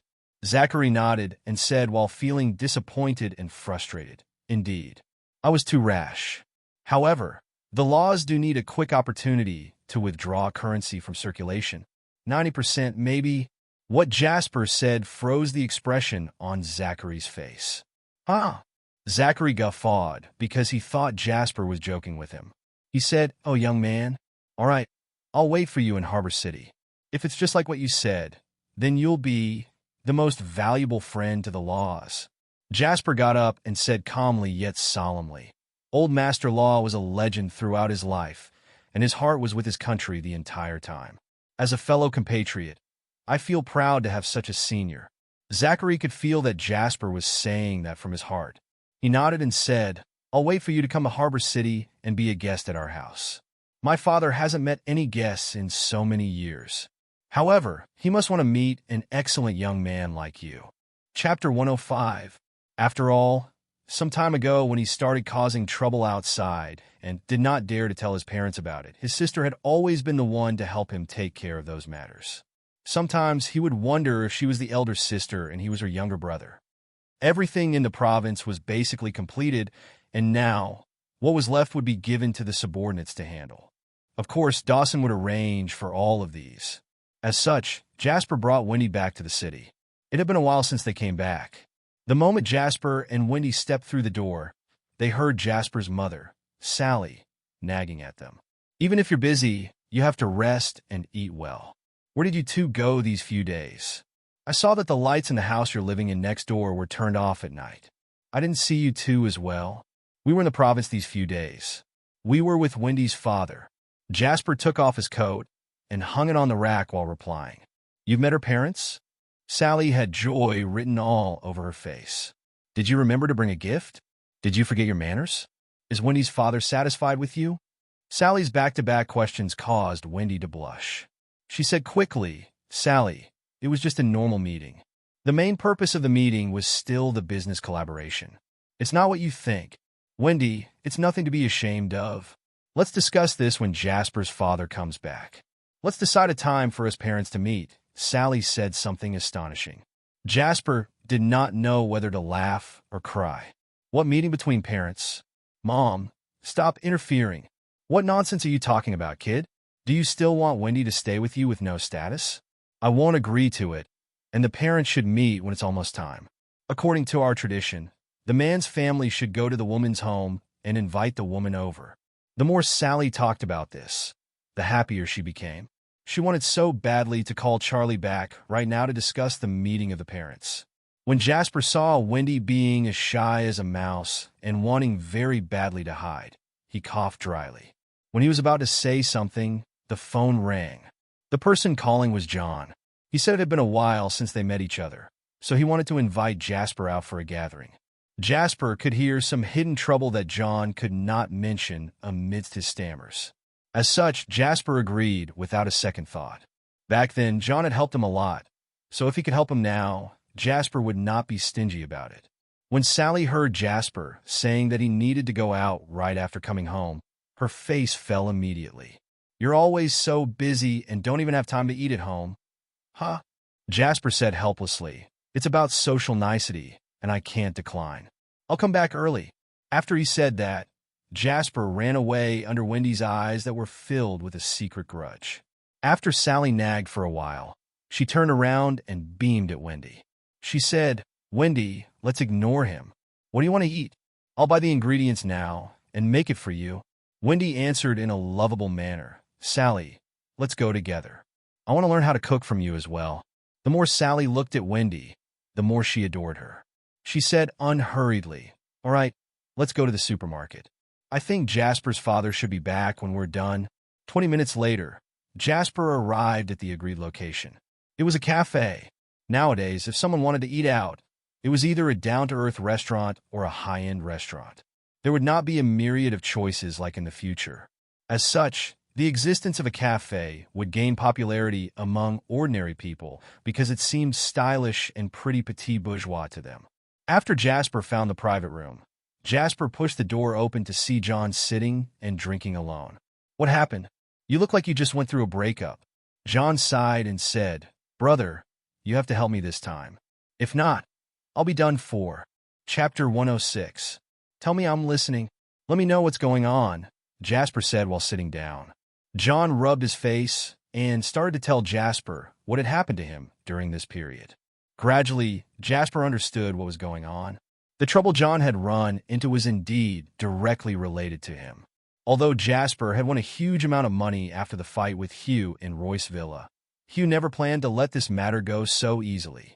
However, after that incident, Jasper was either in the province or Cavern City, so Hugh could not find a chance to seek revenge on him. As such, Hugh, who had lost $50 million, then channeled all of his anger and desire to seek vengeance on John, who was closest with Jasper. Even though John also belonged to the circle, at the end of the day, he was just a president of Commercial Bank's district branch. He still depended on his salary for his living. Normally, when the firms wanted to take loans, they would need to see if he was in a good mood. However, to be honest, those millionaires never paid much respect to John. Plus, Hugh was the one attacking first, so it was even more improbable for someone to be willing to offend Hugh for John. It was because of this Hugh played some dirty tricks and set a trap to get hold of the details of how John went against the rules to approve loans for companies. Then, he even disclosed this to the city branch. Hugh's people were among the leaders of the city branch and were tough. John pulled some strings, but they still closed the door in his face. If the investigation team came after him, then he would lose his job. As such, John only called Jasper because he had no choice. "Is it true that you violated the rules and approved the loans?" "How much?" Jasper asked. John's eyes were red as he gritted his teeth and growled. "It's not a lot, just more than 3 million. However, those inhuman B***stards with no conscience will still complain about life, even if they have more than enough. They're all thankless wenches. I did violate the rules in some parts. If I have to go strictly by the rules, then a lot of companies won't fit the requirements for loans. The ones who fit the requirements might not even want a loan. How do they expect us to do our jobs like this? These are the unwritten rules in the industry. Everyone will turn a blind eye to this. It'll be fine as long as no one causes any huge trouble. That B***starred Hugh deliberately asked someone to set a trap for me. That person wasn't a stranger, so I wasn't worried that he wouldn't pay up, and that's why I approved the loan. In the end, who knew that person would take all the money and run? I can't get the money back. and Hugh is using his connections to disclose this to the branch. So, that's how I got into trouble. Jasper did not say anything as he was thinking. John remained silent for a while. Then he gritted his teeth and said, "Brother, it's fine if you can't take care of this. If worst comes to worst, I'll just quit my job as the president." Jasper shook his head and said, "If they really implicate you, it's not a matter of losing your job or not. You might even get sent to jail if this is not handled correctly." John's face turned white. He was in the industry, so how would he not know the sensitivity of these banking matters? If he approved loans without following the rules and the person ran away, as a president, he would really be sent to prison. "But don't worry." Jasper smiled and calmed John down. "This is easy to take care of. However, my goal is not just to take care of this. A person like Hugh will always bear grudges at one side, and he'll be a time bomb for you and me. Why don't we use this opportunity to get rid of him?" When John heard what Jasper said, he widened his eyes and controlled his excitement. He said, "Brother, are you sure?" According to the memories of his past life, John would keep getting promoted, and in the end, he would be the second in command of the provincial branch. On the other hand, Hugh's Lantern Capital would bomb, and in the end, it would be finished. At the end of the day, the reason Jasper knew this was still because he had changed some things after his rebirth. However, overall, there was one thing that would remain unchanged. It was that Lantern Capital would definitely be finished. Lantern Capital's investments were running at a loss. If he wanted to fix the hole, and also the $50 million he lost back then, he could only rob Peter to pay Paul. He might have already used the client's funds. Plus, there was another important point. Jasper remembered that in his previous life, after Hugh's business completely went down the drain, he was eventually sentenced. The team from the Municipal Bureau of Economic Investigation had been watching Hugh a very long time ago. The moment the company went down, they immediately got hold of him. Back then, he was arrested for illegal fundraising. To Jasper, it was not too complicated to destroy Hugh. "Can you get in contact with Hugh?" Jasper asked.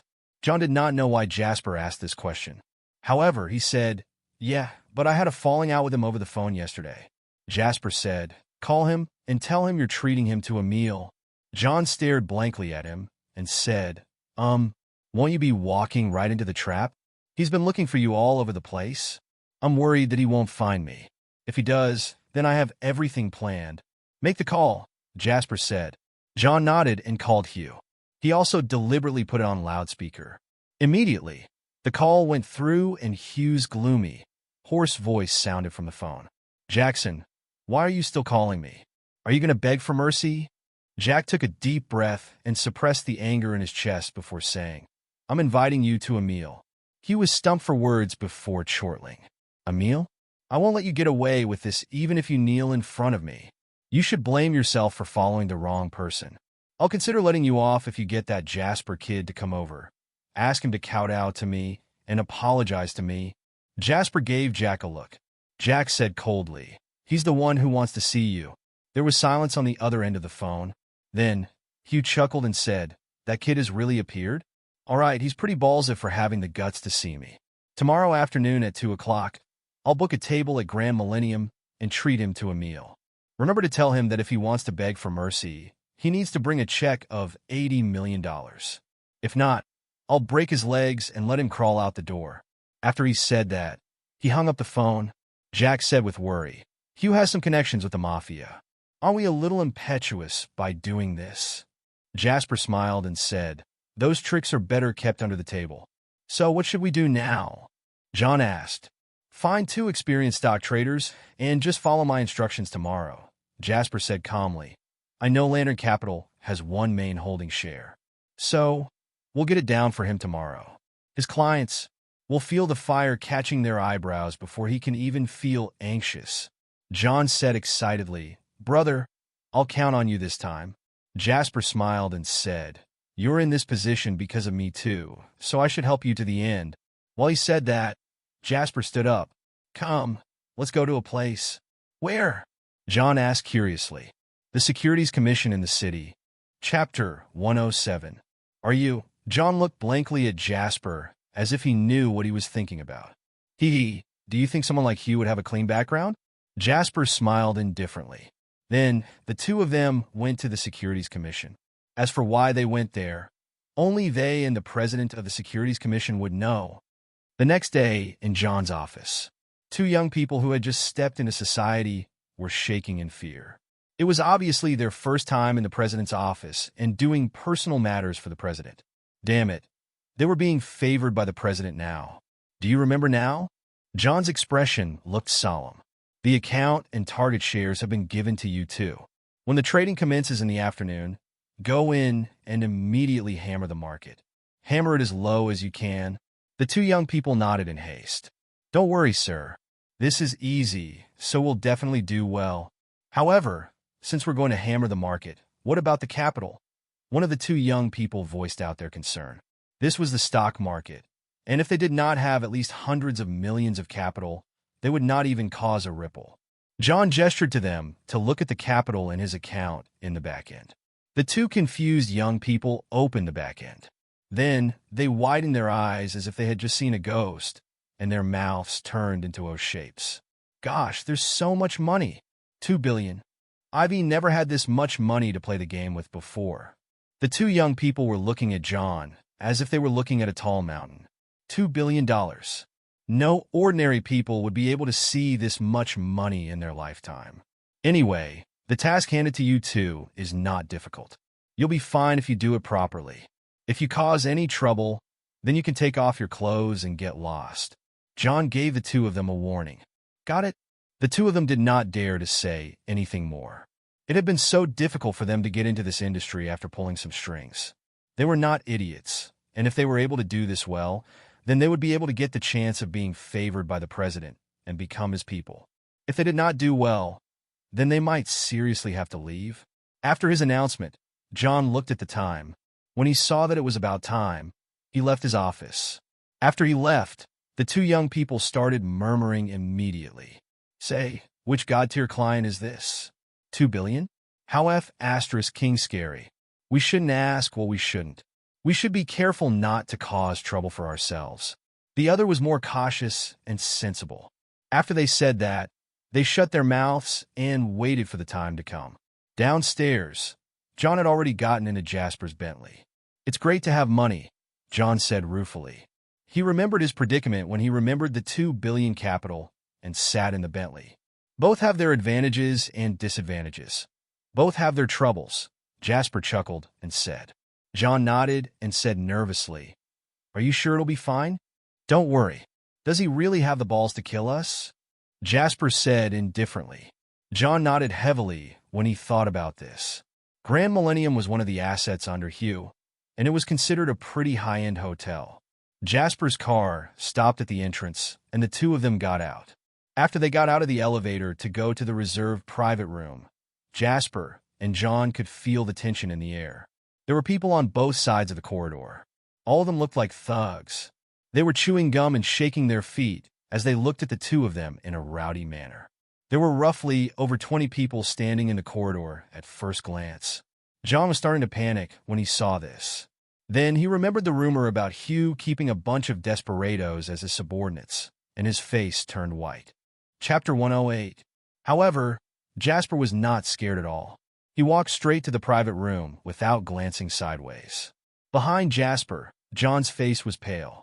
He kept swallowing his saliva and did not dare to look at the thugs on both sides. When they got to the door of the private room, John, who wanted so badly to run away from this corridor, took the initiative to grab the doorknob.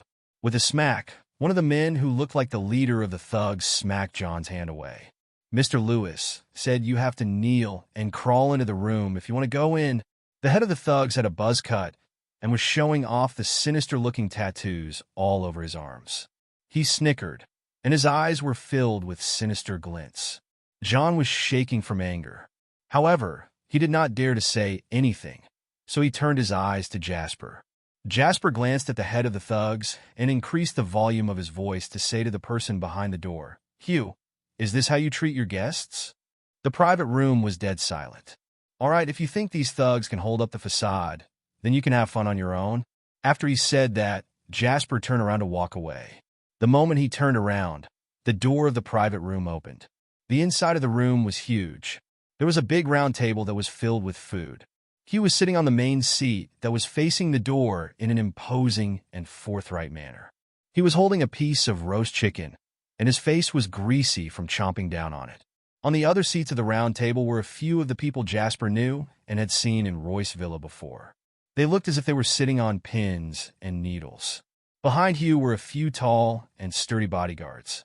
He had the manner of the head of the mafia. I'm sorry. My men were insensible. Guys, please come in." Hugh grinned and said. He pointed at the seat opposite him with his greasy finger. "There, I saved those seats for you guys." Jasper led John into the room and sat down directly. Hugh stood up and walked to John so that he was behind him. He wiped his greasy hands on John's suit and chortled. "Did you bring the money?" "What money?" Jasper asked him back indifferently. The smile on Hugh's face disappeared gradually. Then he slammed his hand down on the table. He had exerted a lot of force in that slam. Not only did the utensils on the round table jump, but even the people on both sides of the round table were startled. Hugh roared at Jasper, "Are you King joking with me right now? I told you to bring 80 million. Where's the money?" Jasper stood up and looked straight at Hugh. He took out a checkbook from his pocket and wrote a sum of 80 million. Hugh's eyes were twinkling when he saw this. He thought Jasper was scared of him, and he really came here to beg for mercy. Back then, he had lost 50 million, and during this period, he had secretly embezzled a large number of the clients' funds to barely fill in the gap. Even so, a lot of clients were starting to feel suspicious. However, Hugh managed to suppress all of them. If he was able to get this 80 million today, then not only would he make the losses back, but he would even earn 30 million. "Huh?" Hugh patted Jasper's shoulder and guffawed. He said, "A wise man submits to his circumstances. Young man, I admire you for having a sense of propriety." At this moment, Jasper had already written the check, but did not sign it. "Do you want this?" Jasper glanced at the grease Hugh got on his coat and said indifferently, "Wash my clothes till they're clean again." Hugh stared fixedly at the check in Jasper's hand and sneered, "It's just a piece of clothing. Sign the check, give it to me, and I'll buy 10 of them for you. Mr. Lewis, money has always been nothing but numbers to me. But do you think I'm here to give you money?" After he said that, Jasper ripped the check in front of Hugh and the others. With a rip, the check that was able to cash $80 million from the bank turned into waste paper. The smile on Hugh's face froze. Then, Jasper looked at Hugh and uttered a statement coldly. "You dirted my clothes, so you have to wash them for me." Chapter 109. Gulp. That was the sound of John swallowing his saliva with difficulty. At this moment, the air in the private room was extremely tense. It felt as if everyone had been set firmly in place with glue. Nobody dared to do or say anything. John was seriously scared. He was scared that Hugh would be completely infuriated and do something irrational. This place was filled with Hugh's men, and if he really were to go insane, nobody would guarantee what would happen to Jasper and him. When everyone was holding their breath and did not dare to exhale, Hugh made this sound from his throat. It sounded like a laugh, but since it was too short and cold, nobody felt any benevolence from it. "Jasper, nobody dares to be impudent in front of me. Meanwhile, you have completely enraged me." While he said that, Hugh stared fixedly at Jasper with his eyes glinting in a hostile manner. "I'll let you guess if I have the guts to call a few of my men in here. Pluck the nerves of your hands and legs and give them tens of thousands of dollars to leave the country. What will be waiting for you then is a lifetime of disability." A little while before Jasper and John arrived at the hotel, the two young men in John's office were waiting for the trading to commence. They did not dare to hesitate. When it was time, their fingers immediately flew across the keyboard, and they started doing what John had told them to do before he left. At the next moment, Company A received a $2 billion cash injection. Zoni was the blue-chip stock in the eyes of a lot of stock investors. A second before the trading commenced, its price was still flat and reasonable. A lot of the stock investors who were following this got the news about the dealer hyping, and there would be a huge increase very soon. When they were considering whether to buy some, in the next second, the price of the stock plummeted. When the stock investors were in a daze, the price plummeted horrifyingly once again after staying still for less than a second. The stock investors who did not buy were feeling lucky that they had dodged the bullet. However, the stock investors who had bought in were crying to the heavens and selling the stocks they were holding at the lowest price, as if they had gone insane. However, the plummeting stock price would not give them the chance to sell. After they had their lowest price pending, the current stock price would fall below the price they set. This plummeting of stock prices without warning attracted the attention of a lot of people, including the vice president of Lantern Capital, who had been staring fixedly at the situation all along. He was Hugh's trusted aide, so naturally, he would know that his boss and a few owners of a private enterprise had a controlling number of shares and were trading in Zoni. Since it had great potential, Hugh had invested most of the funds from Lantern Capital into Zoni. He was waiting to make a huge amount of money when the time came. However, Zoni was now plummeting as if it had fallen down a cliff. Sweat was forming on this vice president's forehead. In the blink of an eye, he received a lot of calls. All of them were asking whether Lantern Capital was the one that caused this plummet because of something they secretly did. The vice president only wanted to curse. If Zoni's stock price plummeted, the one suffering the biggest loss would be Lantern Capital. He was not an idiot, so why would he let it plummet? After a few calls, the price was still plummeting. On the other hand, the floating loss account of the company had reached a ghastly number. This was beyond his range of control. The vice president did not hesitate before calling Hugh. At this moment, Hugh was considering whether to cripple Jasper. The hurried ringtone eased the tension in the silent room. Hugh frowned and answered the call while feeling pissed. However, after hearing the urgent report from the other end, Hugh's expression changed slowly. The contrast of that was Jasper's eyes that were getting calmer. How is that possible? Hugh muttered in disbelief. Then, it was as if he had come back to his senses. He grabbed Jasper's collar and roared, "It's you? Did you do that to Zoni?" Chapter 110. Were you the one who caused Zoni to plummet 10 minutes after the trading commenced? Hugh's furious roars caused everyone's expressions to change. Zoni? The one where Lantern Capital is the dealer and has the main holding shares. I heard in order to make back the 50 million loss, Hugh put all of his money in it. How could it have plummeted? Even though Zoni doesn't have a huge market, it's impossible to control the price without a few $1 billion. My gosh, they're seriously taking drastic measures to deal with the situation. The crowd who did not dare to speak because of Hugh were now like cats on a hot tin roof. All of their expressions started to change. Suddenly, John was no longer panicking in the crowd. He even took out a cigarette and lighted it before taking a drag happily. Looking at the crowd around the table who were overwhelmed with shock, horror, or amazement, John suddenly wanted to laugh. He wanted to laugh at all of them. These people had no idea how horrifying Jasper could be. On the other hand, Jasper lifted his hand to remove Hugh's hands before saying indifferently, "You're involved with Zoni? I'm sorry, I didn't like that company, so I smashed its market. Now I might let it lose a few $100 million. Hugh felt as if his heart had been ripped out after Jasper said that. He looked at Jasper with rancor and gritted his teeth. He said, "My entire fortune and life are on Zoni. If you smash it, then you'll be taking my life. Too bad, then." Jasper chuckled lightly. He lifted his eyes to look at Hugh, who was like a mad dog. He said slowly, "Or maybe you can kneel in front of me. If I'm in a good mood, I might save a few coins for you to spend for the remainder of your life." Jasper! Hugh had completely lost his mind. He roared, "I'm going to kill you." "Shut up!" Jasper roared all of a sudden. All this while, Jasper's tone had been neither fast nor slow. This was the first time he used his voice to completely overpower Hugh. "If I were you, I'd be wondering what the investors will do to you after such a huge loss. Will they pluck your nerves, or will they skin you alive?" Jasper's words caused Hugh's face to turn white. He was clear that the money from Lantern Capital had all come from the investors, and none of those people should be provoked. If word about what happened today got out, Hugh Lewis would be completely finished. There was intense fear in Hugh's eyes. His lips were trembling as he said, "Why, you're a devil." "Thanks for the compliment," Jasper said slowly. "Do you think you've won?" Hugh said suddenly. "If not," Jasper asked. "Ha ha ha." Hugh lifted his face and guffawed. He pointed at the outside of the room and said, "Everyone out there is arranged by me. Yes, I'm done for and Lantern Capital will close down tomorrow. But so what? Before that, I want to kill you. You can only blame yourself for being too savage. You burn all of the bridges, so don't blame me for being cruel, Hugh said while laughing nastily. Some people on the round table were shaking their heads while sighing. Even though Jasper's skills are amazing, unfortunately, he's still not Hugh's rival.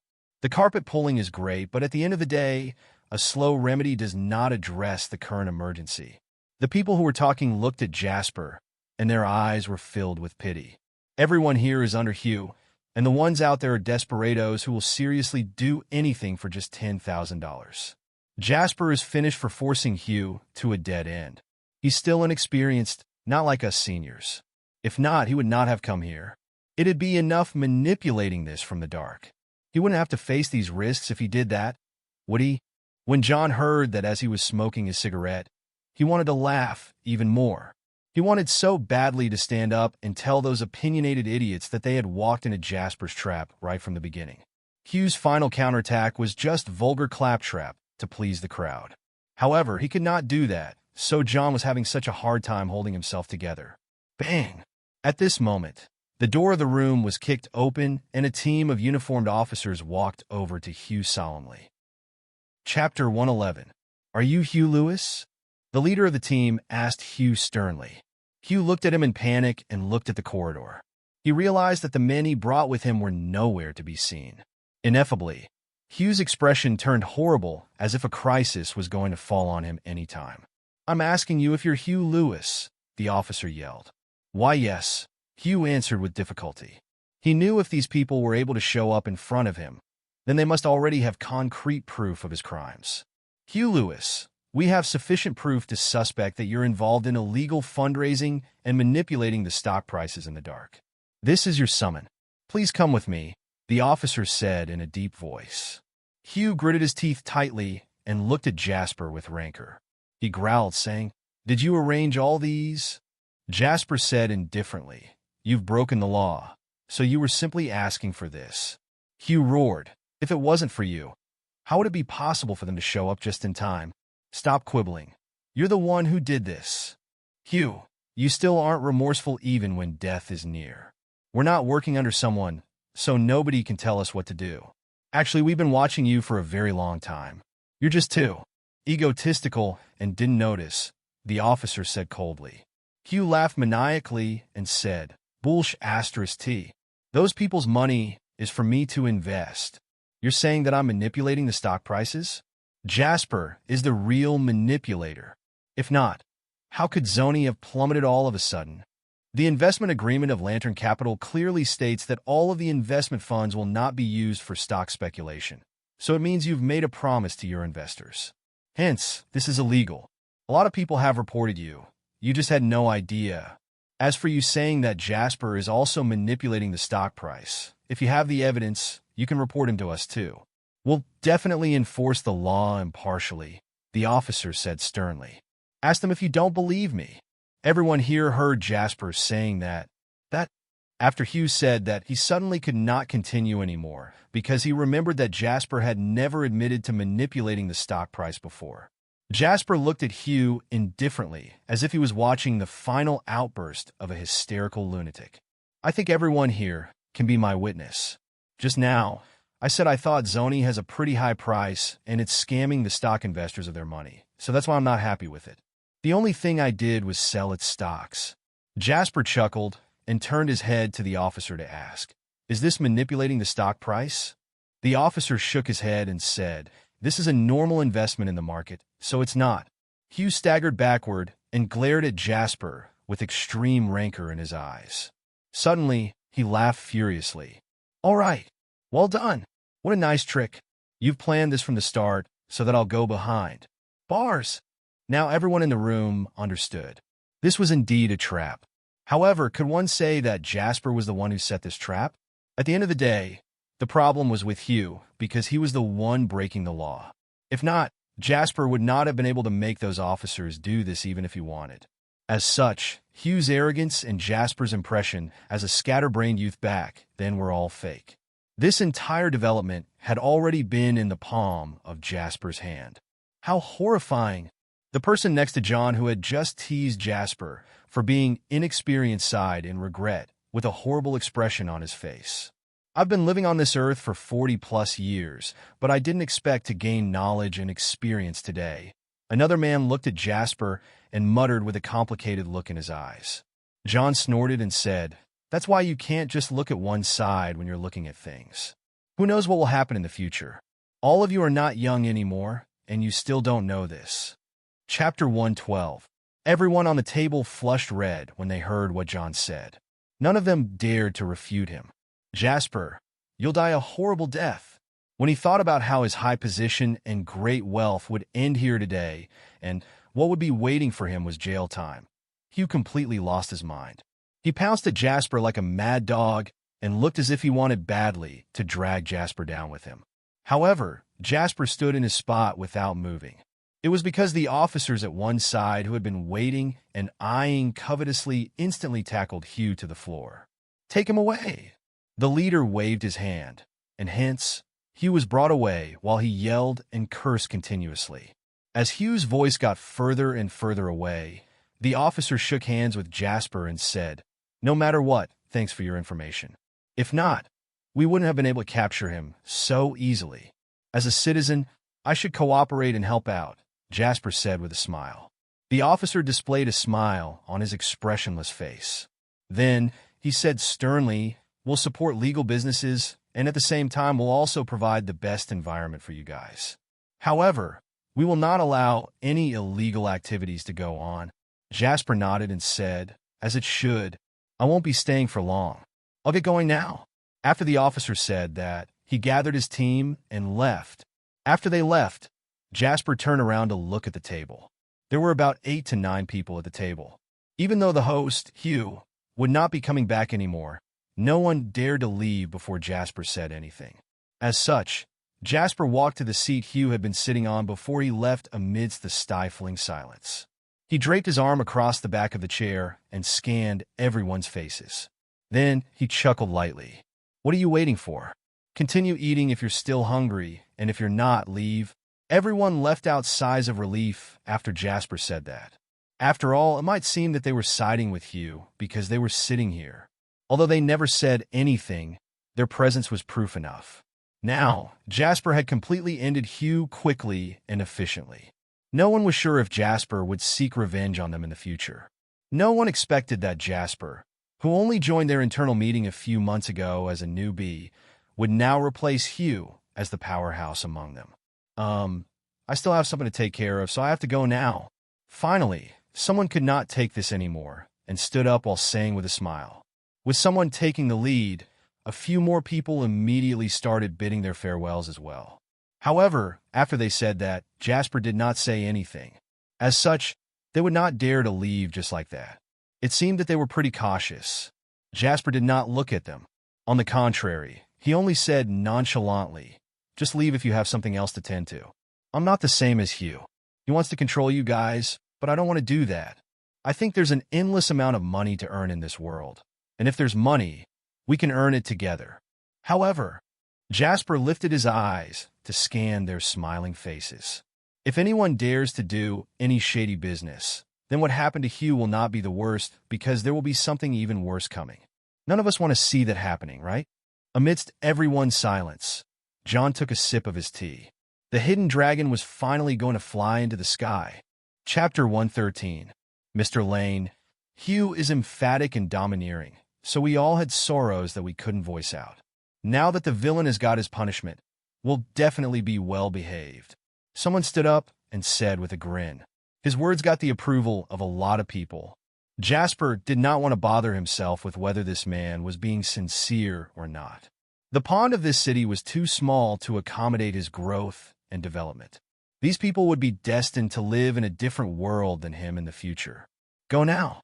Jasper waved his hand and left the room with John.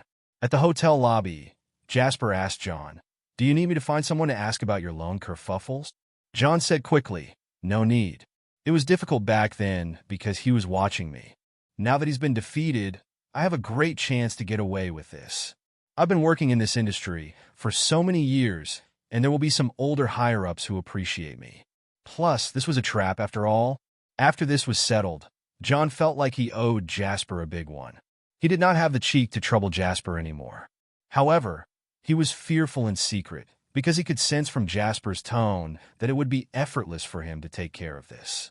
John felt that this was outrageous. When did Jasper get to such a high level? Jasper nodded. From the memories of his past life, John was able to make his way to the second-in-command position of the provincial branch before retiring with honor and glory. It was enough to prove that he had something in him. Mr. Lane, I don't know how can I thank you for this. Perhaps you might not need me anymore in the future, but if you do, just tell me, and I won't hesitate to go through water and tread on fire for you. John said sincerely. Jasper laughed and said, I didn't help you just to have you make it up to me in the future. I just feel that you were only implicated in this because of me. You can't say that. After this incident, I came to understand a lot of things. I now know that I can't depend on the brothers I drink together with when I'm in a crisis. John shook his head and sighed sorrowfully. A friend in need is a friend indeed, said Jasper with a smile. After John expressed his deep gratefulness for Jasper, they parted ways in front of the hotel. After he returned home, Sally asked the moment she saw Jasper, Why did you come back alone? Jasper replied, We were in the province this entire time and had a lot of things going on in the office, so Wendy couldn't make it back in time. You should do more work. How can you leave Wendy alone in the office while you come back alone? Sally was immediately displeased. Mom, I'm your son, said Jasper helplessly. Wendy is more lovable than you. I wanted to have a daughter back then, but you Lanes have a feudal way of thinking and insisted on a boy, Sally said while feeling slightly regretful. Jasper sat down on the sofa and saw a few pieces of crumpled-up tissue paper on the coffee table. He asked in astonishment, Mom, were you crying? What happened? Sally sat down and sighed. She said with a miserable look on her face, Rose Peters is dead. Rose Peters? Who's Rose Peters? Jasper frowned and tried to mentally search for this person's information among the family and friends who were close to his family. Her? Sally pointed at the television and sighed. She was such a wonderful person. Your father and I loved her skits. Aside from Mr. Robert's skits, hers were the best. Famous actress Mrs. Rose Peters, who was beloved by everyone, passed away early this morning today because of lung cancer. The host's pained voice sounded from the television. Even though it was a local entertainment channel, Rose's death as an artist was still being broadcasted on television, and this showed just how big of an influence Rose had in the country. For example, people around Sally's age would know that actress with an infectious smile. Oh, her? Jasper did not know whether to laugh or cry. He did not understand. This person was not related to them at all. So why would his mother cry so sadly over her death? I think she's the only one qualified to be an actress and a star. Look at those young people on television nowadays. They're just androgynous bells and whistles. How can they be called stars? Still, you young people love them so much and call yourself groupies. I think you people need to think properly with your brains. While listening to his mother questioning the taste of the youngsters, Jasper laughed and said, Mom, you're outdated. Just you wait in the next few years. Those are the ones who are truly androgynous, and the fans will be... When he said that, Jasper fell silent suddenly. 2 years later, with the economic development, everyone's living standards will increase and showbiz would welcome its boom before truly prospering. Then, toward the end of 2020, any of those celebrities with huge followings would become cash cows. The celebrities who would be shooting to fame in late 2020 were probably suffering in poverty or hardship now. If he dabbled in the entertainment industry, he might not even need to do anything. As long as he signed them and gave them some resources that they were destined to get, then he could just sit home and wait for those cash cows to make money for him. Others aside, the future superstar of Terra, Jay Chow, might still be using other people's recording studios to make his first album. It was this album that launched Jay's music career and dominated the English pop music industry for more than 10 years. Other than that, the women who the simps idolized in the future, Mimi Young, Tinker Bell, and Reba, had yet to make their mark.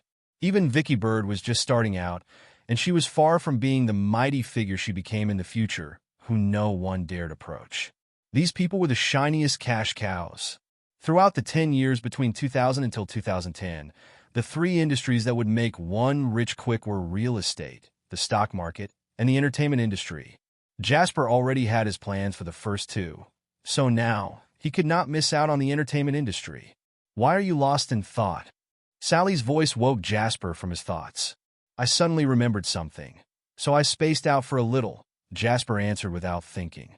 Wendy's back, so I'm going to heat the chicken soup up for her to warm her body. Sally heard the sound of a car outside and got up to say, Why didn't you tell me there's chicken soup when I got back just now? Jasper grumbled. Women are weaker, and you're always asking her to do so many things, so of course she'll need this to replenish her health.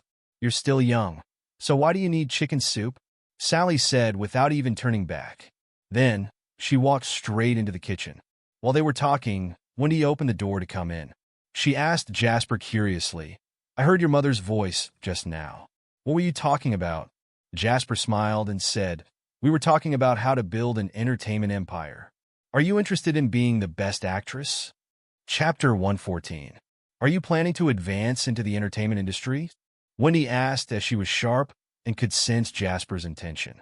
As for the last sentence, Wendy ignored it automatically.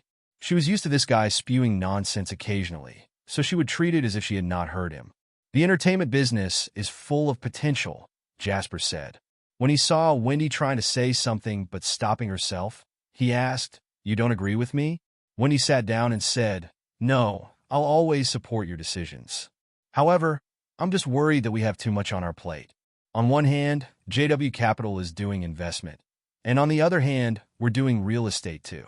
Would it be a little too much if we venture into the entertainment industry as well? Wendy's concern was reasonable. Some of the companies that were flourishing in one industry would be unable to recover after a minor hitch when they went onto the so-called path of diversification. An example in another country would be the beverage company that was considered the brand of the people. They did not focus on making beverages, but instead they went on to dabble in real estate and supplements. In the end, their losses almost caused the company to close down. Within the country, it would be Schuler Group. An old fox like Dawson had almost jumped off a building because he went into the capitalist domain with his initiative after being deceived by the Hanks. Naturally, Wendy's concerns were not completely unreasonable. JW Capital's main focus will always be in the finance industry, and our main job will be venture capital. This will never change, Jasper explained attentively. As for the real estate company, it will be another business and your father will be the one managing it. As such, I'm not worried at all. I don't plan to start from scratch regarding our future entertainment business. I want to buy an entertainment company in both mainland and Harbor City. It's the same concept. I can't manage the company myself, so I'll leave the professional things to the professionals. I'll just be responsible for planning the entire project as a whole. Wendy's eyes lit up when she heard what Jasper said. She asked, Are you planning to set up a holding corporation in the future? Jasper smiled and pinched the bridge of Wendy's nose. He said, Smart, the company's system is too small. Although a corporation would be enough to hold a multi-industry development, the framework for a corporation is still pretty limiting. So, I'm planning to cast my net for now. In the future, when the companies from different industries become successful enough, then we can start a holding corporation. In the end, we'll control the subsidiary companies with the holding corporation, and each of the subsidiary companies will be responsible for their own industries. This way, we won't cause a situation where people from outside the industry will need to lead the people from inside the industry. Plus, we won't have the possibility of failing to have a multi-industry development. After he said this, Jasper looked at Wendy and smiled softly. Let me test you. Where will these frameworks usually appear in? Wendy suppressed her excitement and said, Financial groups? That's right, financial groups. Jasper nodded. My goal has never been to expand any company or corporation. That's too small. The only way is to create a true financial group and use it to own a controlling number of shares of the headquarters of different industries. That is the true development of an oligarch economy. Jasper was not the first person to create this framework. For example, Simsing Financial Group, Triton Financial Group, and a lot of other financial groups in the West all developed this way. Even the strongest company would have its limits. For example, Worsoft and Honeydew were both the biggest companies in the world, but Worsoft was good at developing operating systems while Honeydew was good at developing electronic goods. One industry was unable to satisfy Jasper's appetite. He had a chance to be reborn, so if he did not start a financial group and become an oligarch, then what was the difference between him and a dead fish? Back then, my father kept telling me that you're a hidden dragon and you'll fly into the sky one day. I thought he admired you too much and was only talking big. Now, why do I feel that your ambitions are bigger than the hidden dragon? Wendy asked sincerely. Jasper chuckled and said, I've talked to your father, and we'll ask the head of financial affairs to work for half a year in JW Capital. We'll treat this as a temporary transfer. You have to learn from her in these 6 months. Wendy said angrily, Do you think I don't have the ability? Jasper said quickly, No, it's not that. I'm worried that you won't be able to handle things after the industries under our name grow. Chapter 115. I'll definitely let a professional be the one to manage the overall system. However, aside from my parents and you, I won't trust anyone to be in charge of the finances. Wendy grunted softly. She was enjoying the fact that Jasper was trusting her as much as he trusted his parents. But instead, she said, I'll steal all of your money when you're not watching.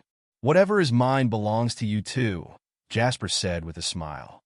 A faint red tinge appeared on Wendy's face. Wendy, come, I made chicken soup for you. Drink it while it's hot. They brought me an old hen from the hometown, and it's good for you. At this moment, Sally walked over with a bowl of soup. Wendy quickly went over to take it from her. Thank you, Sally, Wendy said sweetly. Her mother passed away when she was young, so she and Dawson had been interdependent this entire time. Even though Dawson spoiled her like she was a treasure, he was still a man and was always busy with work. Aside from materialistic things, it could be said that he was unable to give Wendy the care she needed in life. In these few days, Wendy could feel the motherly love she had lost for so many years from Sally. Naturally, she was very close to her. Sally was beaming with joy as she said warmly, Just tell me anything you want to eat in the future. Don't trouble yourself. Okay. Wendy took small sips of the chicken soup that had been simmered on low heat for long hours. She felt a warm feeling flowing all the way into the deepest part of her heart. Sally turned around in satisfaction when she saw Wendy drinking the soup. Then, she instructed Jasper, Go, call your father over for dinner. That old man hasn't been doing anything after he came here. He's either fishing or playing chess with his friends. He never knows to come back, even when it's time for dinner. 3 days later, Province International Airport. JW Real Estate is operating according to standards now. I've entrusted the designers from the Province Design Institute to come up with something. I'll show you when it's done, Dawson said to Jasper. Jasper nodded and said, No rush. Soon, the people who are constructing the Law's amusement park will arrive. We can communicate with them because, after all, the Laws started from real estate. They'll know more than us. Dawson laughed and said, Don't worry. I'll be watching over JW Real Estate, so there won't be a problem. I'll be leaving then, Jasper said softly to Wendy. After nodding, Wendy said, Come back soon. Jasper smiled and waved at Dawson and Wendy before walking into the security check lane. Oh, that rascal. JW Real Estate was just set in motion, and he's asking me to ask around for any entertainment companies that are on sale because of bad business. How much information does he have in his brain? Dawson sighed ruefully. He could flaunt himself as one of the few successful people in the business world. However, when he looked at Jasper, he felt that he was getting old. He said he wants to get into the entertainment industry. I think he contacted the Laws, and that's why he's in such a hurry to go to Harbor City. I heard he has his eyes on an entertainment company that's going to close down and go for sale. Dawson furrowed his brows. He did not have any opinions about Jasper going into the entertainment industry, but he had a feeling that something bad would happen because he remembered that the Hanks had also sent Zayden to Harbor City. However, he had already reminded Jasper, judging from his personality, anyone in this world would suffer a loss before him. Dawson unfurrowed his brows when he thought about this. He said to his daughter, who was almost turning into the widow's rock, Let's go. Your Aunt Zoe has already arranged for you to learn under the head of financial affairs, so you have to learn from her. If not, you won't be able to handle Jasper's humongous business empire in the future. Chapter 116. Wendy put her arms around Dawson's neck and said coquettishly, "Dad, you're the best." Dawson patted the back of Wendy's hands, which were crossed in front of his body, and said, "You're my one and only daughter. Who else would I do all of this for, if not you? The shares of JW Real Estates are already in your name. In the future, I'll entrust the management team of the entire real estate company to you. Is this appropriate, though?" Wendy betrayed some hesitation. "I'm giving it to you as a gift, so of course it's appropriate. Jasper's a smart man. He understands my intentions." Dawson pondered for a moment, then continued, "Jasper is an outstanding young man. His future won't be limited to just this province. The entire country, or an even larger stage. That's where he should go.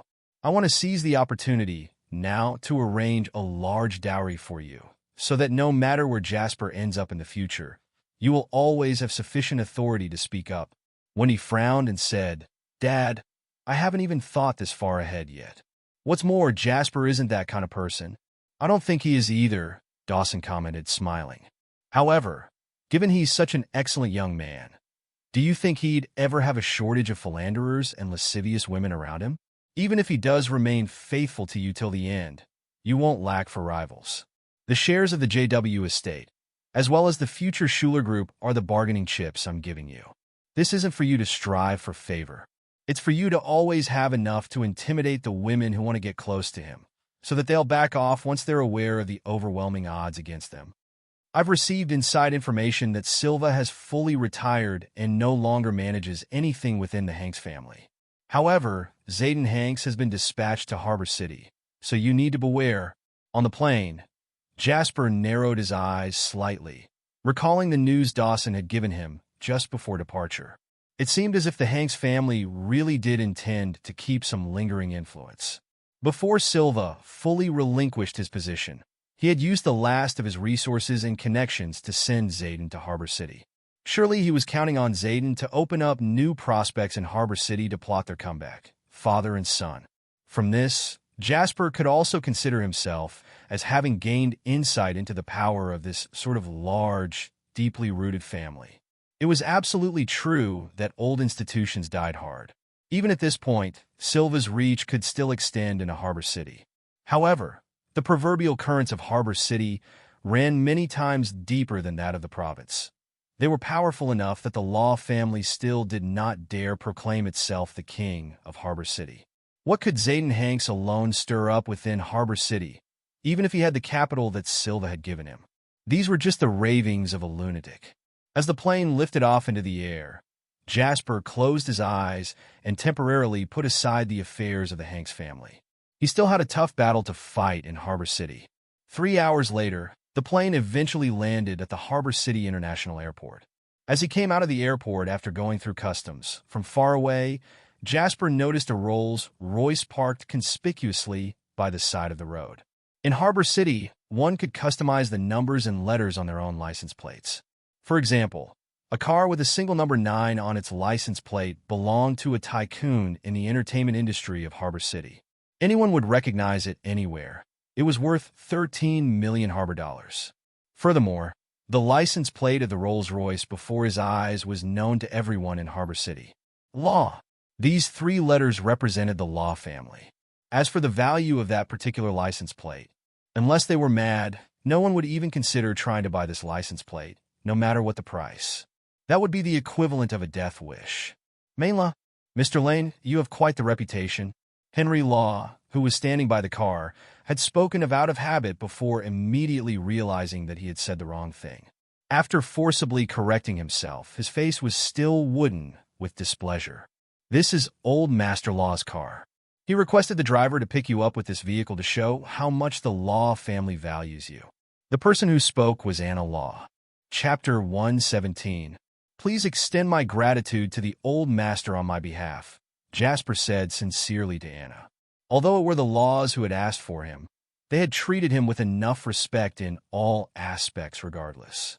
Jasper was not one to have an exaggerated opinion of his own ability. He respected old Master Law, and his words were spoken from the heart. "You should convey this to the old master yourself," Anna said with a smile. "All right, little sis. You've picked up the man. I'm leaving now. Henry took the opportunity to say this just as Jasper was getting into the car. Anna furrowed her brows and said, Grandfather wants to invite Jasper for dinner at home tonight. Where are you running off to? Oh, shucks. Grandfather also knows that I don't fancy these kinds of occasions. I've already made plans with a friend, so I'll be going off first. As Henry finished saying this, he sped off in a hurry. Anna sighed. Turning around, she got into the car. The same moment the driver started the car, Anna said to Jasper apologetically, My brother, he's in truth a bit rude, so please don't mind him. Not at all. From the way he sees it, we're simply not individuals from the same world. It's not surprising that we might not have things to talk about. Jasper actually understood this clearly. Apart from his group of scoundrels, who else would be of the same world as he, said Anna unhappily. As they sat in the car, there was a faint feminine fragrance coming from his side. This fragrance was not heady and carried with it the slight scent of perfume. Ordinary women certainly wore perfume, as not all women had a natural bodily fragrance. Like for Wendy, she did not really fancy using perfume as her body was naturally pleasant-smelling. It was different for Anna, though. The perfume on her body was supplemented by the scent of her own body, making it even more fragrant. Even though it was not heavy, the level of its intensity was one that tugged at heartstrings the most. Jasper felt some discomfort sitting in the same car with both of them, so close together. They were so close that the two could clearly feel each other's breath and heartbeat. This is the first time you came to Harbor City. This is the first time I'm in Harbor City. The both of them opened their mouths and spoke at the same time, then stopped at the same time as well. Looking at each other, the two began laughing. The previously awkward but charming atmosphere immediately dispersed. You speak first, Anna said softly. Jasper smiled lightly. I wanted to say that this is my first time coming to Harbor City, and I'm not familiar with the place. I'd like to ask you to bring me around Harbor City later. I heard that Victoria Harbor is the most beautiful at night. Anna's face turned a faint red. She nodded and said, I was just about to say the same. I'll be your tour guide when you're free tomorrow. As they chatted happily, the car drove quietly on the road and gradually left the bustling city. Sassoon Road, Repulse Bay. As the top wealthiest district of Harbor City, almost all of the 4 wealthiest and most powerful families in Harbor City lived here. 33 was the residence of the Law family. In Harbor City, the huge gap between the rich and the poor could be seen from the housing. 99% of the people in Harbor City lived in cramped coffin rooms with family members essentially piling up on one another. For a large family like the Laws, the area occupied by their house was so extravagant that their wealth had soared within this rich port city. Entering through the gates of the villa and bypassing the garden lawn, Jasper then arrived at the door of the villa. To his surprise, Zachary Law himself was actually waiting at the door. This action showed that the Laws were really treating him like a distinguished guest. Chapter 118. Jasper, we meet again. Zachary walked over with a loud laugh when he saw Jasper getting down from the car. As he spoke, he smiled heartily while firmly shaking hands with Jasper and patting Jasper's shoulder with his free hand. Jasper smiled and replied, I'm sorry to bother you with my coming to Harbor City this time. Zachary returned with a smile as well and said, It's no bother. It's our responsibility to host you as the owner of this place. With that, Zachary guided Jasper into the manor. He said as he walked, How's the scenery of Harbor City on the way from the airport? Jasper thought for a moment and sincerely said, I saw prosperity along the way. I also saw opportunities everywhere. Zachary said meaningfully, Young people are full of vitality. Your vision is indeed different. Come on, the old master is in the backyard. I've talked to him about you, and he really wants to meet you, Zachary said. Following Zachary to the backyard, Jasper saw an elderly man in loose, everyday clothes wearing a straw hat. He was doing weeding work in a small vegetable garden. Frankly speaking, Jasper really did not expect this to be how his first meeting with the corporate legend Old Master Law would turn out. Typically, when the Old Master has nothing to do, he likes to keep himself busy in this small vegetable garden. There's nothing we can do about it, Zachary explained, and then walked toward the vegetable garden. At this moment, Old Master Law saw the two of them. Ignoring Zachary, who was walking over, he beckoned to Jasper and motioned for him to come over. Jasper entered the vegetable garden and smiled. "Old master, you're as fit as fiddle." The old master was born in 1923 and was now at a venerable age of 77. Old Master Law leaned on the garden hoe, his forehead slightly sweaty. He took in a breath and smiled. There's a lack of energy to do other things when one is old, but it instead feels meaningful to be in a vegetable garden. "Come here, youngin', come over and talk." Jasper went to the old master's side. The two of them finally had the opportunity to take a good look at each other at this moment. The old master was very lean. He was not a tall man, nor was he what novels might describe as ruthlessly ambitious or intractable. His whole bearing was not redolent of the domineering aura of the sort of people who enjoyed simply lording over everyone. On the contrary, he looked more like an ordinary old farmer. It was just that his eyes were very bright. Although he was nearly 80 years old, his gaze was not murky but full of vitality. The old master scanned Jasper from head to toe and complimented, "Not bad. Youngin', come here and have a look." "How's my vegetable garden?" the old master asked rather proudly. Jasper looked over and noticed that the vegetable garden was not big, but it was obvious that someone took great care of it every day. Some of the vegetables were growing up well. If it were ordinary people, they would be racking their brains to think of praise and flattery, regardless of the situation. Jasper, however, shook his head. "Old master, you've planted them wrongly." The old master was taken aback. He asked, "How is it wrong?" Jasper pointed to a tomato seedling and the cucumber seedling next to it, saying, "Old master, tomatoes and cucumbers cannot be planted together. Cucumbers have relatively shallow roots and need to be watered regularly, but tomatoes are the opposite. They have deep roots and low water requirements. If these two are planted together, either the cucumbers will die from underwatering or the tomatoes will die from overwatering. Only a child born in a farmer's family, like me, would know such things." The old master slapped his forehead and said with a sudden realization, "So that's why I've been unable to grow the tomatoes." Alas, knowledge obtained from books indeed feels shallow. Zachary, who was not far away, was sweating profusely. He never really expected the old master and Jasper, where the age gap between the two was more than 50 years, to have such a great conversation on the topic of growing vegetables. Anna, who had come over to his side at some point, burst out laughing. "What are you laughing at?" Zachary asked curiously. Anna looked at the two people in the vegetable garden and said, "Before this, Grandpa wouldn't even listen when told to rest more, but it's all right now.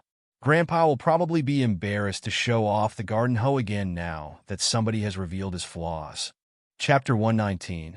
At this moment, Old Master Law smiled and said to Jasper, "As a matter of fact, you'll understand how to be a person after living long. The principle is the same when it comes to growing vegetables.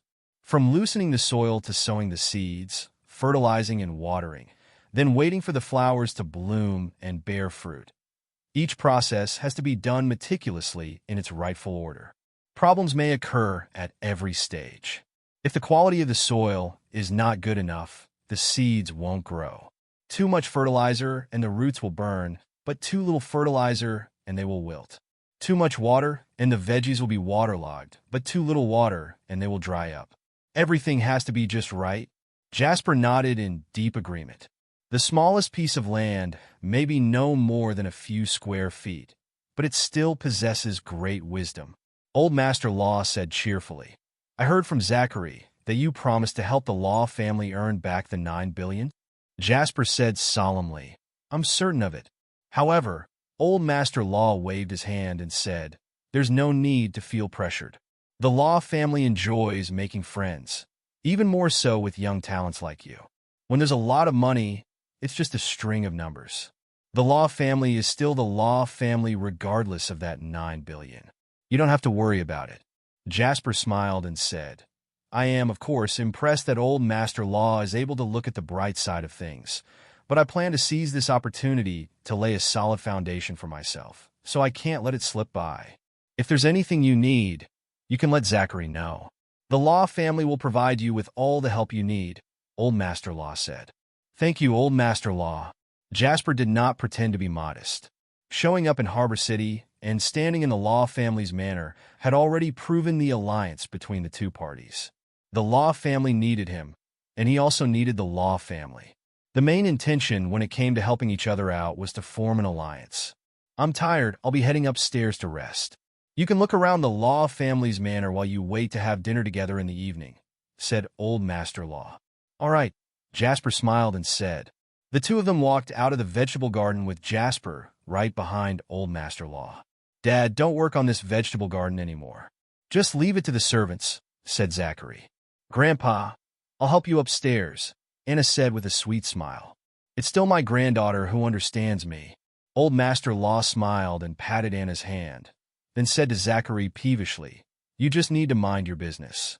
I don't see any prospects from you even at this age, yet you still want to lecture me every day." Jasper stood beside Zachary and watched Old Master Law leave. It would be too foolish to think that he was just an ordinary old man because of his appearance. This old man was considered to be the real hero of Harbor City. Like any other wealthy family, even the richest Caucasian family, the Langdon family, had encountered violent criminals kidnapping their son.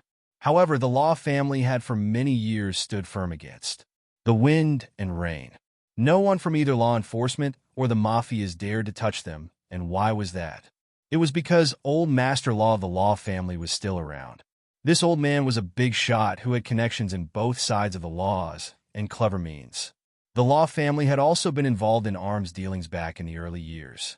Besides, very few people knew that the Law family held a lot of shares in the gambling industry in Harbor City. Back then, the king of gambling had offended Old Master Law, and the latter said to him, "Never step into Harbor City for as long as I live." The king of gambling was so scared that he had yet to step into Harbor City till this day. In the past, it was only after Old Master Law died did the king of gambling dare enter Harbor City free and easy again. It could be seen that while Old Master Law had long retired and was busy with his vegetable garden every day, his name could still keep the entirety of Harbor City and Alma City in his control. There was a saying that everyone in the elite circle knew. Old Master Law was the first and only true top businessman since the economic reformation. It was not an exaggeration to say that Old Master Law's ability had surpassed the heavens. Chapter 120. Jasper, I heard you started an investment company in mainland? After Old Master Law had gone upstairs to have a rest, Zachary took Jasper for a walk in the backyard and asked the latter casually. Jasper was not surprised that Zachary knew about this. After all, investigating his background would be an effortless task for the Law family and their capabilities. "My capabilities are limited and I can't perform specific tasks, so I can only provide the money and let the professionals do what the professionals do best," Jasper smiled and said.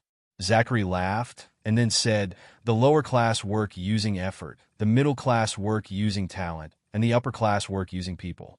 Jasper chuckled and said, "In fact, in my opinion, this is a golden age, especially in mainland where opportunities are everywhere. Start a little earlier, and you may have some preemptive opportunities in the future."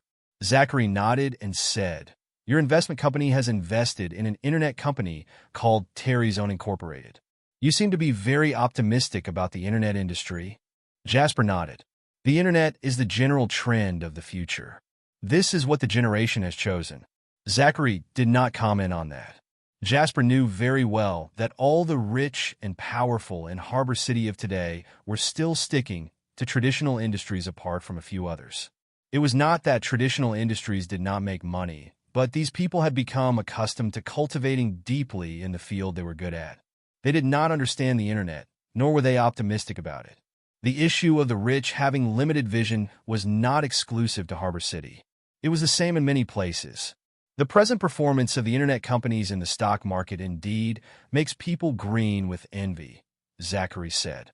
The Law family also has some investments in Harbor City stocks, but the current turmoil in Harbor City stocks has been treacherous and the market is a bit unpredictable. Several recent investments have failed, and comments against the Law family from the outside world are uproarious, which is very troublesome. Jasper immediately recalled something about the Law family from the memory of his previous life. In his previous life, The Law family at this time had suffered a loss of $9 billion as well and had been looking for opportunities to earn back what they had lost. However, matters in the financial world could never be done in a hurry. The Law family had made several investments. Although there were gains and losses and still a slight profit overall, it was not worth mentioning when compared to their investments and the risks taken. For example, if one earned $10,000 from spending $1 million while risking the possible loss of $500,000, should one really think that such an investment was successful? It was without a doubt a failure. That was because the cost and risks were too high and not worth the profits.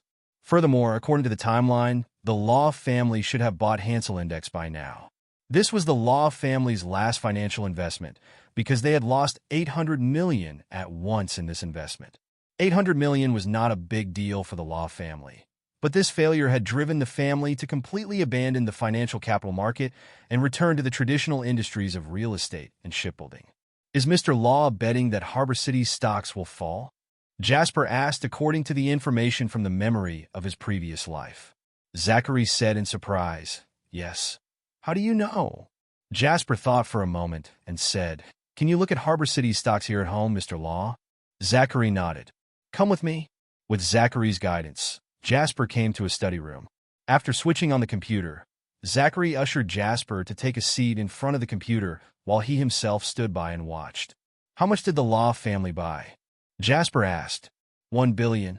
Zachary sighed. Because the stock that we're betting on is falling, the recent rise in Hansel Index also means that the Law family account now has a loss of at least $200 million. But we're ready to increase our investment. As long as the Hansel Index drops later, we will not only gain back our previous losses, but also earn a lot of money.